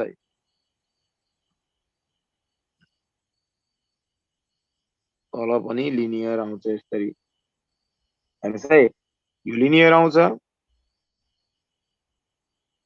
यो कर्व आउँछ यो लिनियर आउँछ यस्तो खाले रिजल्टमा अब हामीले कसरी पत्ता लगाउने त भन्दा यसको सिम्पल प्रोसिजर चाहिँ म तपाईलाई यो विभिन्न कलर फरक परेर अब यो प्लट गर्ने सबभन्दा पहिला त्यो प्लट गर्न पर्यो प्लट गरेपछि के गर्ने भन्दा यो कर्व पोर्सनमा म्याक्सिमम कर्वेचर पोइन्ट पत्ता लगाउने म्याक्सिमम कर्वेचर पोइन्ट जहाँ कर्व सबभन्दा बढी घुमेको छ दाडी त पी पत्ता लगाउने पोइन्ट पी त्यसपछि दोस्रो स्टेजमा हेर्नुस् है यो पोइन्ट पी बाट एउटा होराइजन्टल लाइन तान्ने पीएम अर्को टेन्जेन्शियल लाइन तान्ने पीक्यू पीएम र पीक्यू चाहिँ पीएम होराइजन्टल लाइन हो पीक्यू टेन्जेन्शियल लाइन हो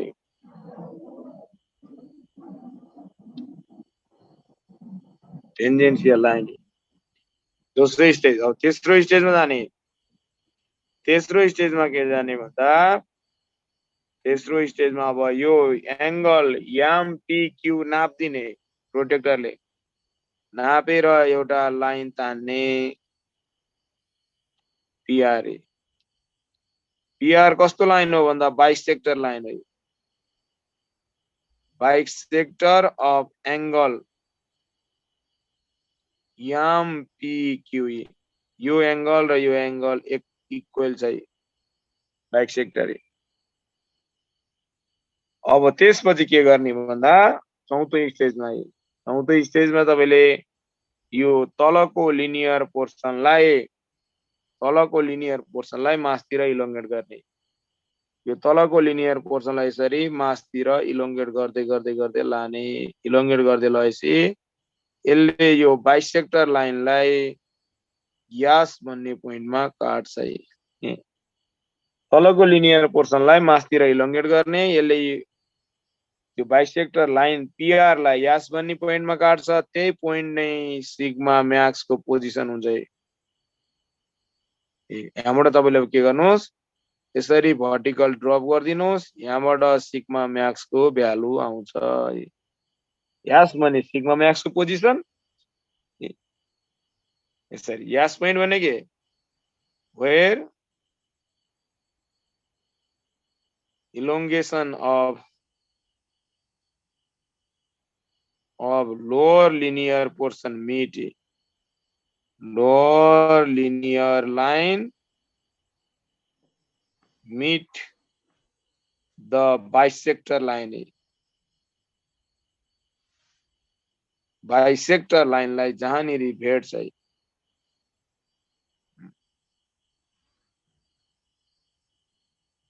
लाइन पीआर। यसरी हामीले सिग्मा मैक्स पत्ता लगाउन सक्छौं। क्यासाग्रान्डेजले दिएको स्पेशल मेथड हो। सजिलैसँग ल्याब-टेस्टबाट हामीले कुनै पनि क्लेमा लागेको म्याक्सिमम स्ट्रेसको इन्टायर लाइफभरि अहिलेसम्म लागेको म्याक्सिमम स्ट्रेस हामी निकाल्न सक्छौं। That is the pre consolidation pressure. भने लास्ट एउटा टर्म छ डी। त्यो चाहिँ के भने ओभर कन्सोलिडेसन रेशियो भन्छ। ओभर कन्सोलिडेसन रेशियो जसलाई सर्टकटमा ओसीआर भन्छ। र ओसीआर भने जहिले पनि के हो भने ratio of sigma max to sigma bar. Sigma bar भनेको चाहिँ प्रेजेन्ट स्ट्रेस अन क्ले हो। स्ट्रेस अन क्लेमा लागेको present stress sigma bar. Sigma max भनेको प्री कन्सोलिडेसन प्रेसर। यदि ओसीआर को value equal than 1 greater than 1 आयो भने ओसी clay.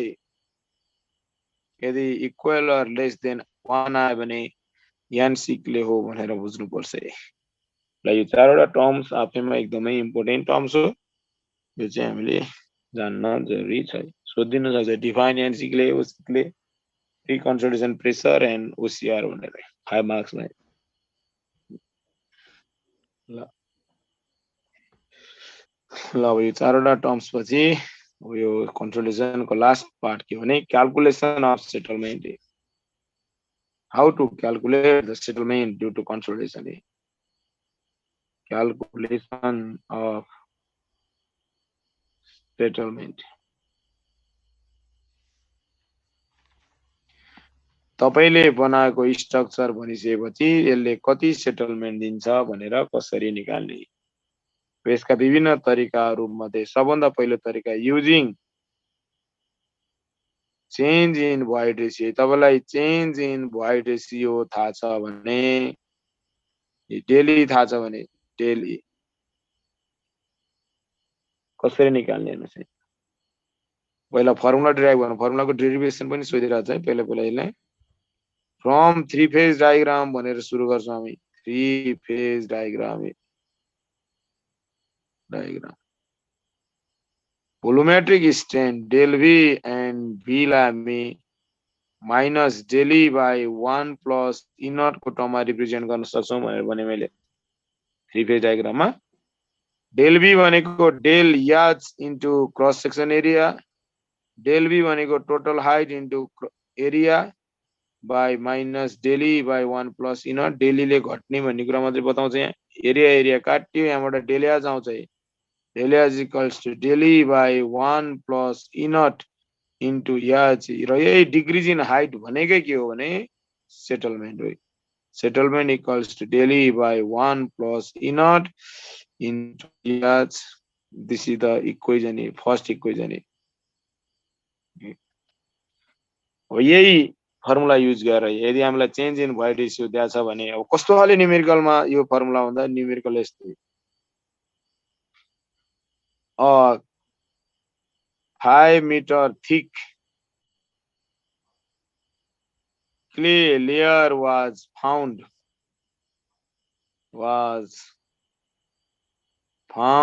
inside with 0.32 void ratio. After 7 years of building construction गरेको 7 year पछि building construction, the void ratio was found to be, void ratio of clay is found to be, अहिले चाहिँ कति पाइयो रे भन्दा 7 वर्षपछि हेर्दा त्यो void ratio 0.24 छ भने अब तपाईलाई भन्दियो क्याल्कुलेट settlement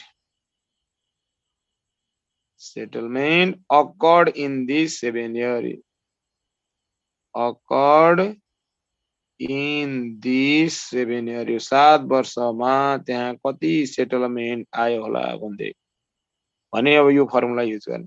अब न्युमेरिकल सिम्पल हो, खाली कुन फर्मुला लगाउने भन्ने थाहा पाएपछि फाइलमा त यो दोस्रो या तेस्रो स्टेपमा आन्सर आउँछ, खाली यस्तै न्युमेरिकल सोध्छ खाली।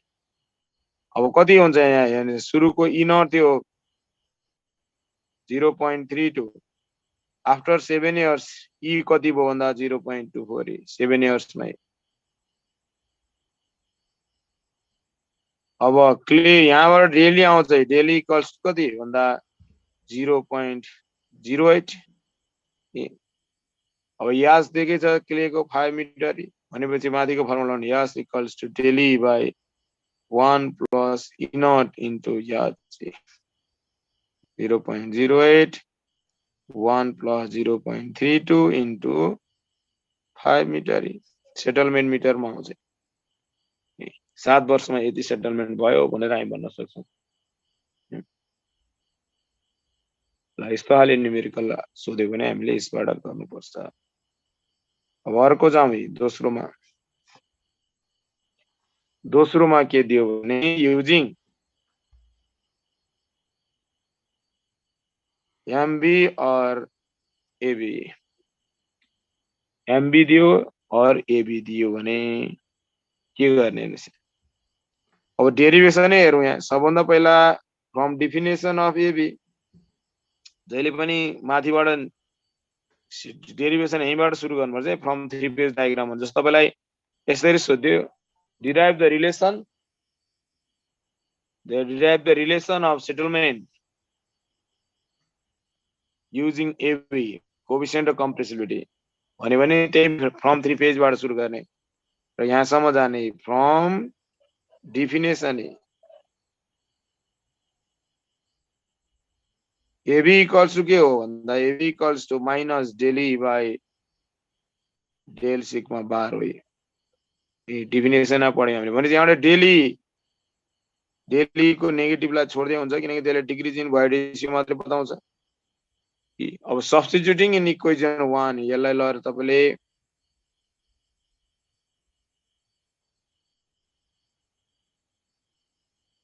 इक्वेसन आई मा लगेर यो इक्वेसनमा लगेर सब्स्टिट्युट गर्ने हो भने यस्तो आउँछ। यस एफ यहाँले चाहिँ फाइनल सेटलमेन्ट दिन्छ, यसले कन्सोलिडेसन सकिँदाखेरि डेली को ठाउँमा AB del sigma bar by 1 plus e naught into H हुन्छ। भन्ने चाहिँ मिलाएर लेख्दा यस्तो पनि रहेछ एबी को टर्म भने AB by 1 plus e naught into del sigma bar into याचे।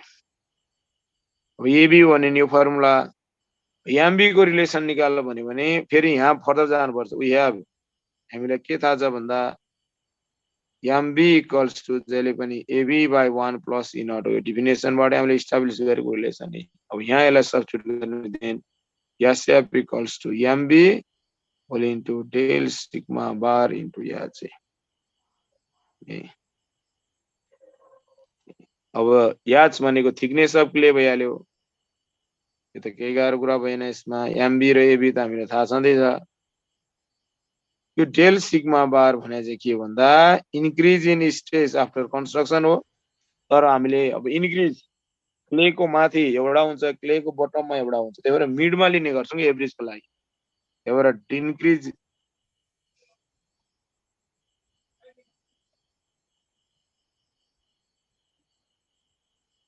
At mid of clay after construction is तपाईले कन्स्ट्रक्सन गर्नको कारणले गर्दा कति इन्क्रिज भयो यस्तो खाले तपाईलाई सोधिदिन सक्छ। Mid of clay after construction. अब यस्तो चाहिँ कस्तो न्युमेरिकलमा हुँदा यस्तो न्युमेरिकल अब ल्याङ्ग्वेजको टर्ममा दिन्छ म तपाईलाई फिगरमा बताउँछु।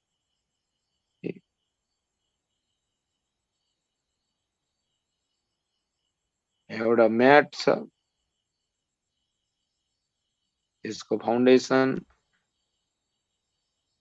3 मिटरमा छ सपोज गर्नुस्। यो स्यान्ड लेयर हो स्यान्ड जसको यो थिकनेस 7 मिटरमा छ र यसको तल क्ले छ क्ले जसको थिकनेस 6 मिटरको छ।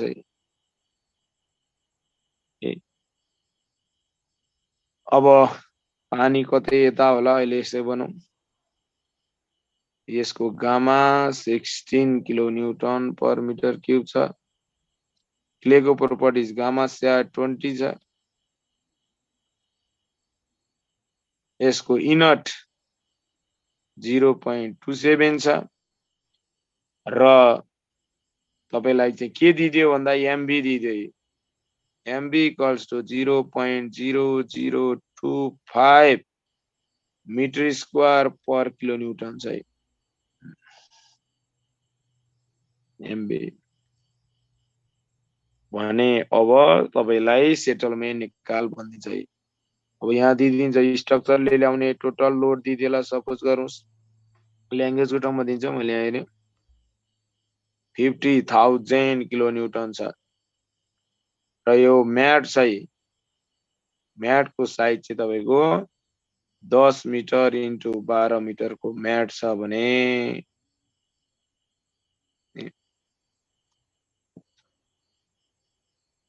settlement due to consolidation equals to what भनेर भने SF equals to what।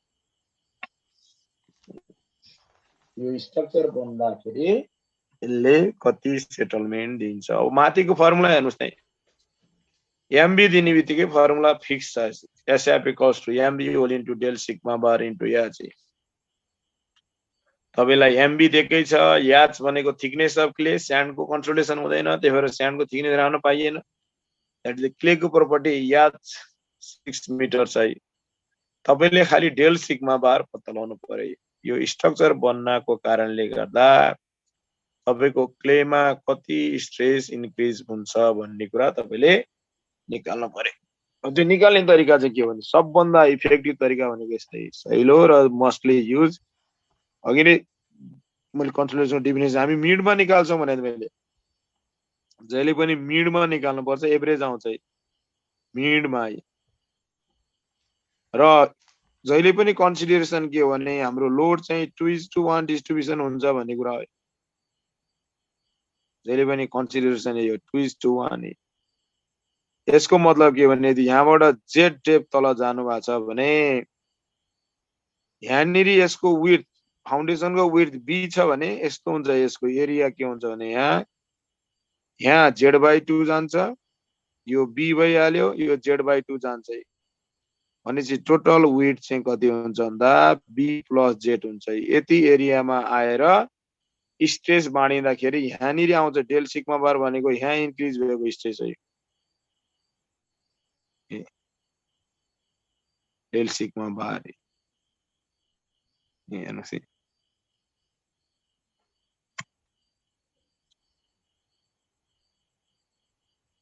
ल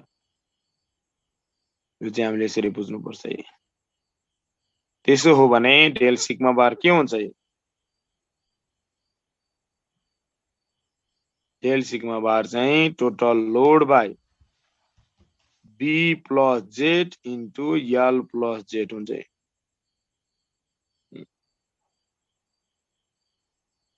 that is the del sigma bar Z तपाईलाई थाहा भइहाल्छ त्यति एरियामा जान्छ त्यति B plus Z into L plus Z यदि हाम्रो सर्कुलर हुन्थ्यो भने त्यहाँनिर मिडमा एरिया कति हुन्थ्यो भन्दा पाई बी प्लस जेड को होल स्क्वायर बाई 4 हुन्थ्यो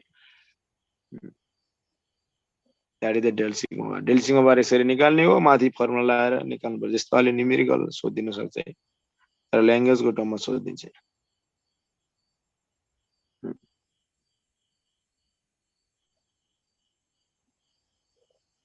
यो कुरा हामीले बुझ्न जरुरी छ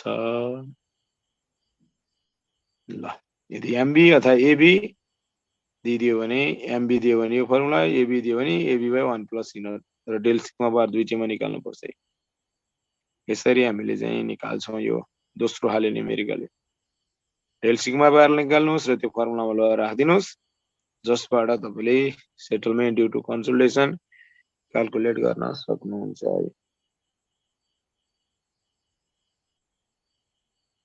ल केही छ कसैलाई सोध्नु पर्ने भने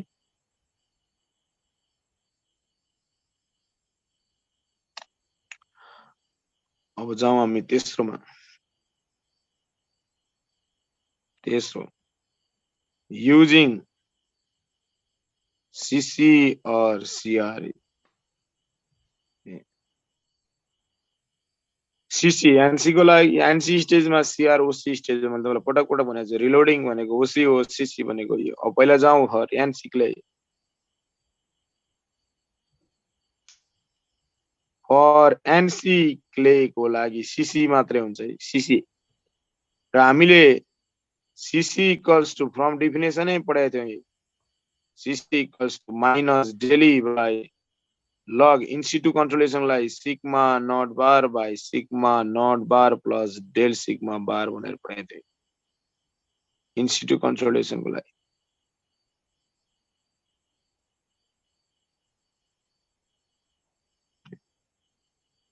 यहाँबाट डेली को रिलेसन आयो daily equals to CC whole into log sigma not bar plus sigma not bar plus del sigma यो फर्मुला को डेरिभेसन तपाईले मैले फेरि भने फ्रम 3 पेज डायग्राम बाट सुरु गर्नुपर्छ यहाँबाट फ्रम 3 पेज डायग्राम यो त यही फर्मुला तपाईलाई डेरिभेसन सोधेको छ उल्ट क्वेशन हेर्नु भयो यहाँबाट सुरु गर्नुपर्छ फ्रम 3 पेज डायग्राम भनेर 1 निकालेर अहिले मैले पटक पटक त्यो नदोराको मात्रै हो अनि यो derive the relation of settlement to calculate the settlement using CC भनेर भन्छ coefficient of compression or compression index यसलाई लगाएर माथिमा सब्स्टिट्युट गर्ने substituting in above substituting in equation 1 मा लगाएर राख्ने हो भने यस्तो खाले रिलेसन आउँछ SF equals to CC by 1 plus E naught into yard into log sigma naught bar by sigma naught bar plus del sigma bar हामीले यसको नोटेसन पटक पटक लेखिदिएका छौं सिग्मा नट बार भनेको चाहिँ स्ट्रक्चर बन्नु भन्दा अगाडि क्लेमा लागेको स्टेज डेल सिग्मा बार भनेको चाहिँ स्ट्रक्चर बनिसकेपछि इन्क्रिज भएको stage this is the relation अब यही न्युमेरिकल हेर्नुस् यहाँ यही माथिको न्युमेरिकल मा एमबी नदिकन सीसी दिया भए के हुन्छ जस्तो सपोज सीसी इक्वल्स टु 0.266 अरु सबै सेम छ यो एमबी भन्ने टर्म हटाएर ल सीसी दिदियो के गर्ने ल पुस्तर गर्छ एमबी भन्ने टर्म हटाइदिएर सीसी दियो फर्मुला यही हो यी तपाईको अगाडि छ सीसी भन्ने बित्तिकै त्यही फर्मुला आउनु पर्छ भनेर बुझियो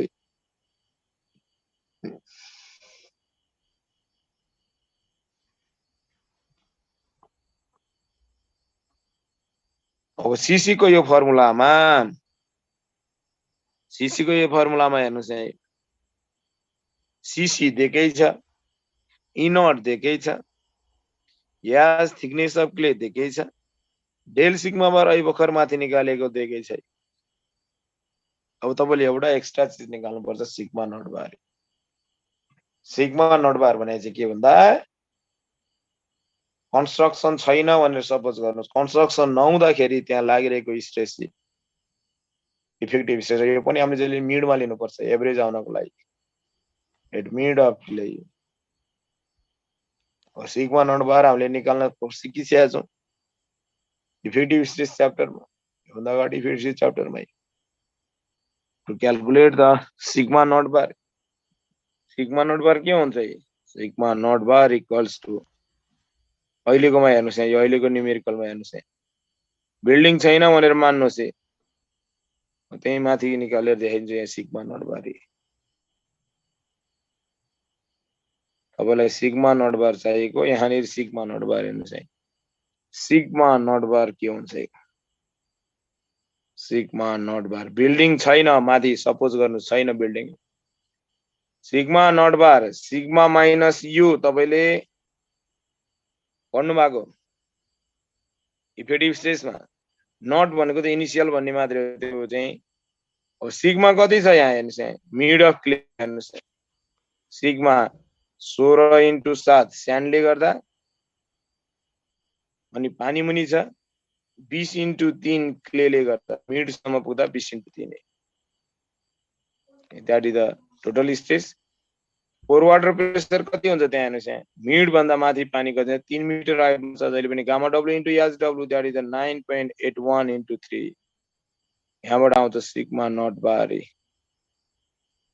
अब त्यो सिग्मा नट बार र डेल सिग्मा बार लहरे फर्मुलामा राखिदिनुस् यहाँबाट सेटलमेन्ट आउँछ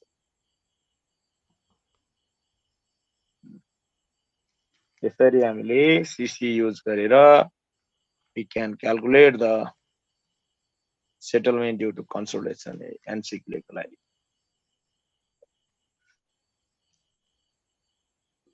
ल ओसी क्लेको लागि चाहिँ हामी भोलि गरौँला अलिकति लामो पनि छ केही छ कसैलाई सोध्न पर्ने भने सोधौँ ल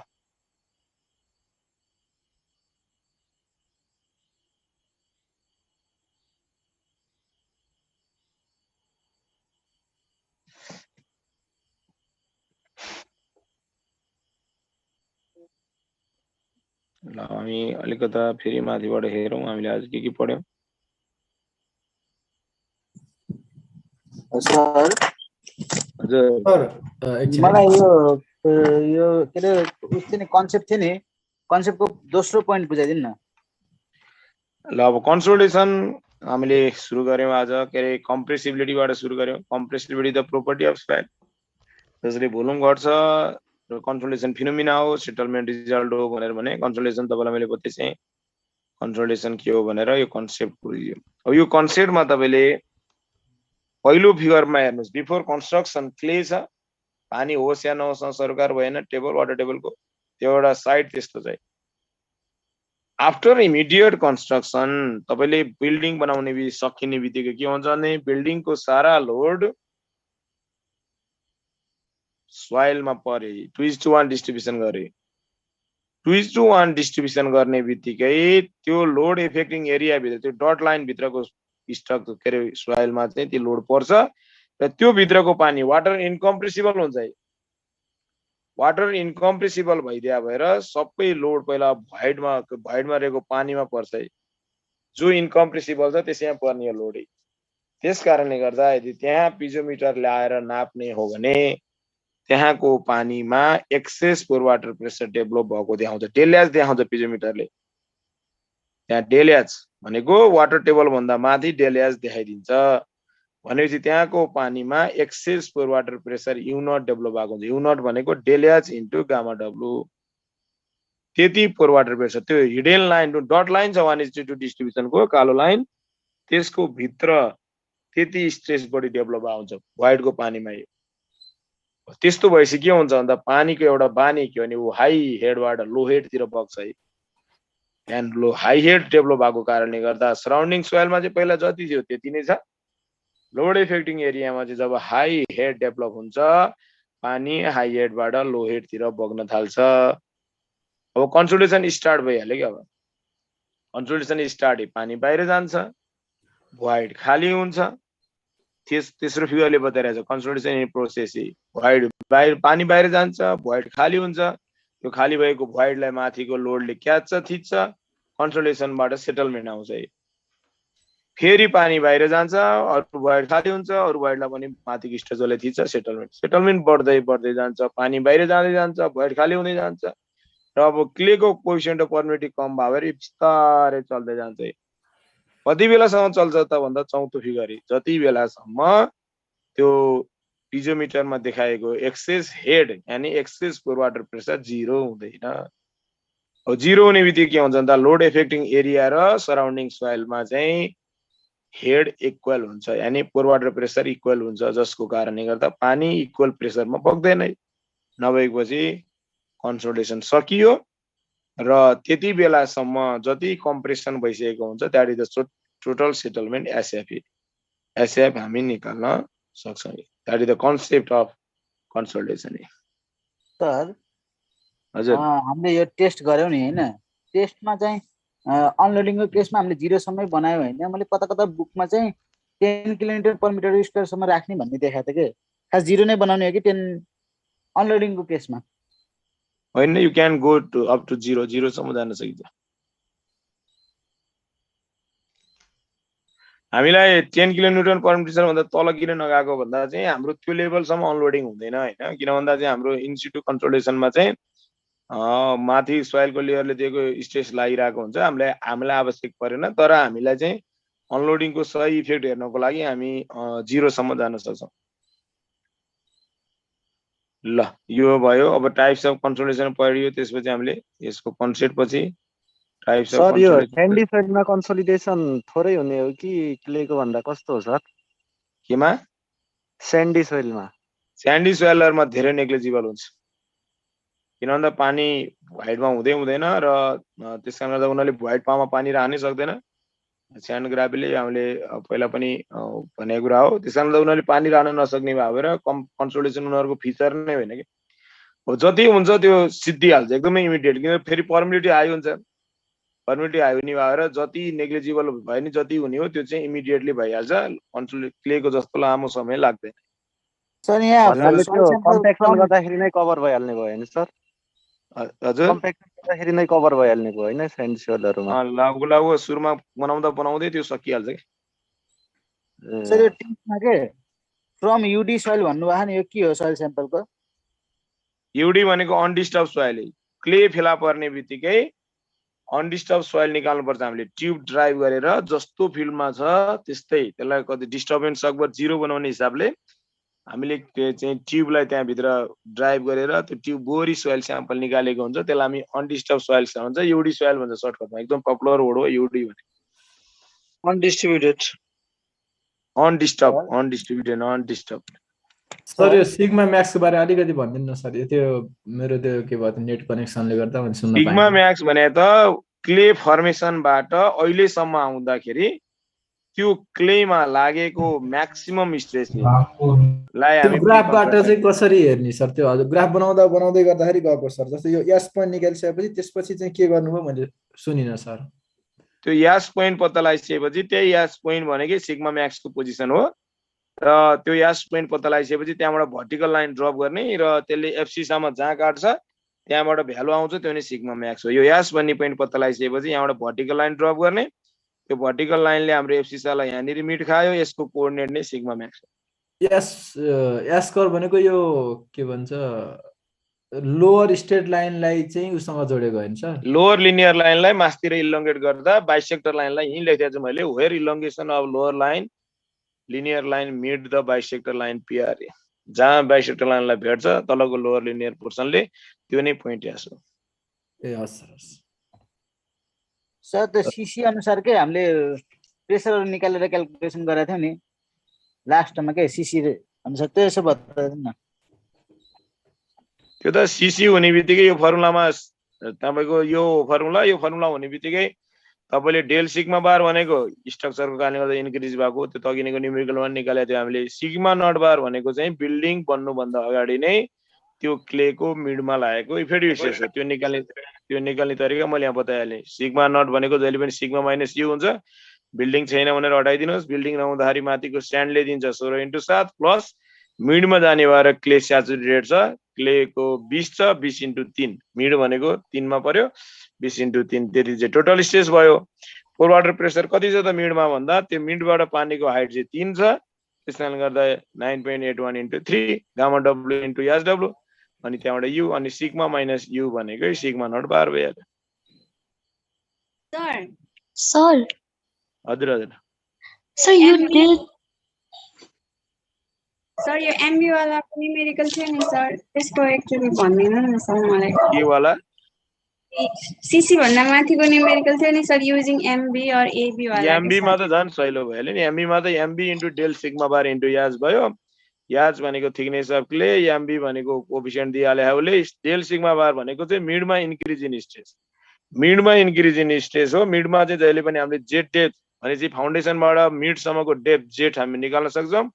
अहिले हाम्रो जेट कति छ हेर्नुहोस् यहाँ। अहिले हाम्रो जेट चाहिँ फाउन्डेसनबाट क्लेको स्टार्टसम्म फाउन्डेसन 3 मिटरमा छ भने चाहिँ अहिले हाम्रो जेटको भ्यालु यहाँ मतलब जेटको भ्यालु कति छ भन्दा 4 + 3 चाहिँ 7 मिटर छ जेट।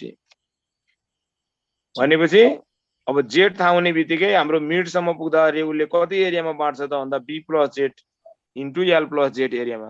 विड्थतिर बी प्लस जेट लेन्थतिर एल प्लस जेट भनेपछि क्यु बाई यति एरिया गरेपछि त्यो स्ट्रक्चरको कारणले गर्दा त्यहाँ डिप इन्क्रिज भएको डेल सिग्मा बार आउँछ। अब फर्मुला लगाइदिनु सेटलमेन्ट आइहाल्यो। सर अनि यो लेन्थ भनेको चाहिँ कति राख्ने हो? लेन्थ त 10 मिटरमा 12 म्याटको बी र लेन्थ देखा नि माथि 10 मिटर इन्टु 12 मिटर। बी र एल भनेको त्यही हो नि। सर हामीले एच लिँदाखेरि चाहिँ मिडमा लिने हो कि फुल नै लिने हो है? हैन याज त पुरै हो। स्ट्रेस मात्रै मिडमा लिएको किन भन्दा एभरेज निकाल्नलाई मिडमा लियो भने एभरेज आउँछ भनेर हो। किनकि स्ट्रेस त टपमा एउटा हुन्छ बटममा एउटा हुन्छ त्यसैले त मिडमा लिएको हो। नत्र थिकनेस त पुरै लिनु पर्यो नि। थिकनेस 13 मिटर हुन्छ कि 6 मिटर हुन्छ सर? क्लेको प्रोपर्टी भएपछि त अनि 13 मिटर कहाँ लिनु पायो त नि 6 मिटर हैन। सर यो जेड निकाले बुझिन मैले सर 4+3 बुझाइन।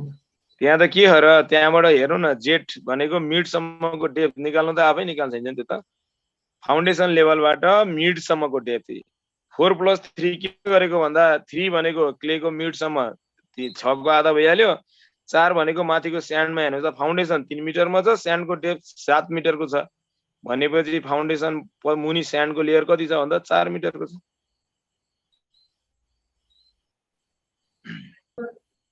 सर उसको थिकनेस त प्लिज 6 मिटर राख्नु पर्यो नि सर। या हामीले थिकनेस त जहिले पनि क्लेको राख्ने अलवेज क्लेको। ल आजलाई मैले यति गरेँ। अब भोलि हामी आज एनसीलाई भयो भोलि ओसीबाट सुरु गर्छौँ। सर सर त्यो के जुन हाम्रो कोर्स ग्रेन मैले त्यो फर्स्टको गर्दाखेरि त्यो कोर्स ग्रेनमा गएर हामीले जुन एबोभ र बिलो ए लाइन लिन्छौँ नि त्यसमा हामीले पीआई जुन स्लोप कसरी निकाल्ने के को जस्तै त्यो हामीले फाइन ग्रेन सोइलमा त पीआई जुन स्लोप छ 0.73 ब्र्याकेट लिक्विड लिमिट -20 गरेछ नि त्यस्तै कोर्स ग्रेन सोइलमा कोर्सको लागि कन्ट्रोलेसनै हुँदैन भनेर चाहिँ मैले नै सर जस्तै हामीले त्यो लास्टमा छुट्याउँदा जुन स्यान्ड विथ फाइन छ नि त्यसमा छुट्याउँदा अब बिलो ए लाइन र एबोभ ए लाइन छ नि सुरुको च्याप्टरको सुरुकै च्याप्टरको सोधिरहेको थिएँ त्यही अनि बिलो ए लाइन र त्यो ए लाइन अब त्यसको त्यो स्लोप चाहिँ कसरी लिने सर त्यसको स्लोपको त त्यही हो नि इक्वेसन म्याथमेटिक्स त पीआई इक्वल टु 0 सर देखाइदिनु स्क्रिनशट लिनु पर्यो 0.73 चाहिँ ए लाइनको जहिले पनि स्लोप यही हुन्छ 0.73 लिक्विड लिमिट -20 जुन हाम्रो इक्वेसन हो यो चाहिँ स्लोप हो। 0.73 यसलाई तपाईले y equal to mx plus c सँग कम्पेयर गर्नु पर्यो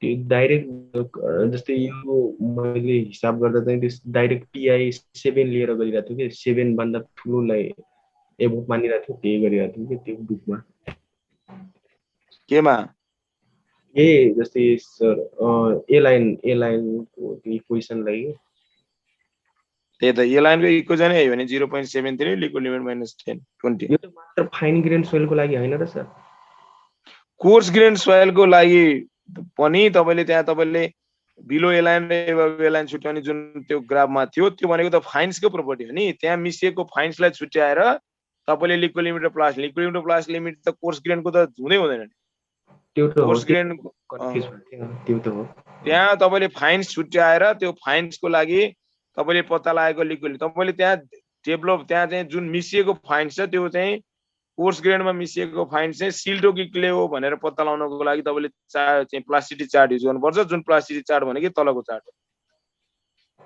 भयो सर कोर्स ग्रेन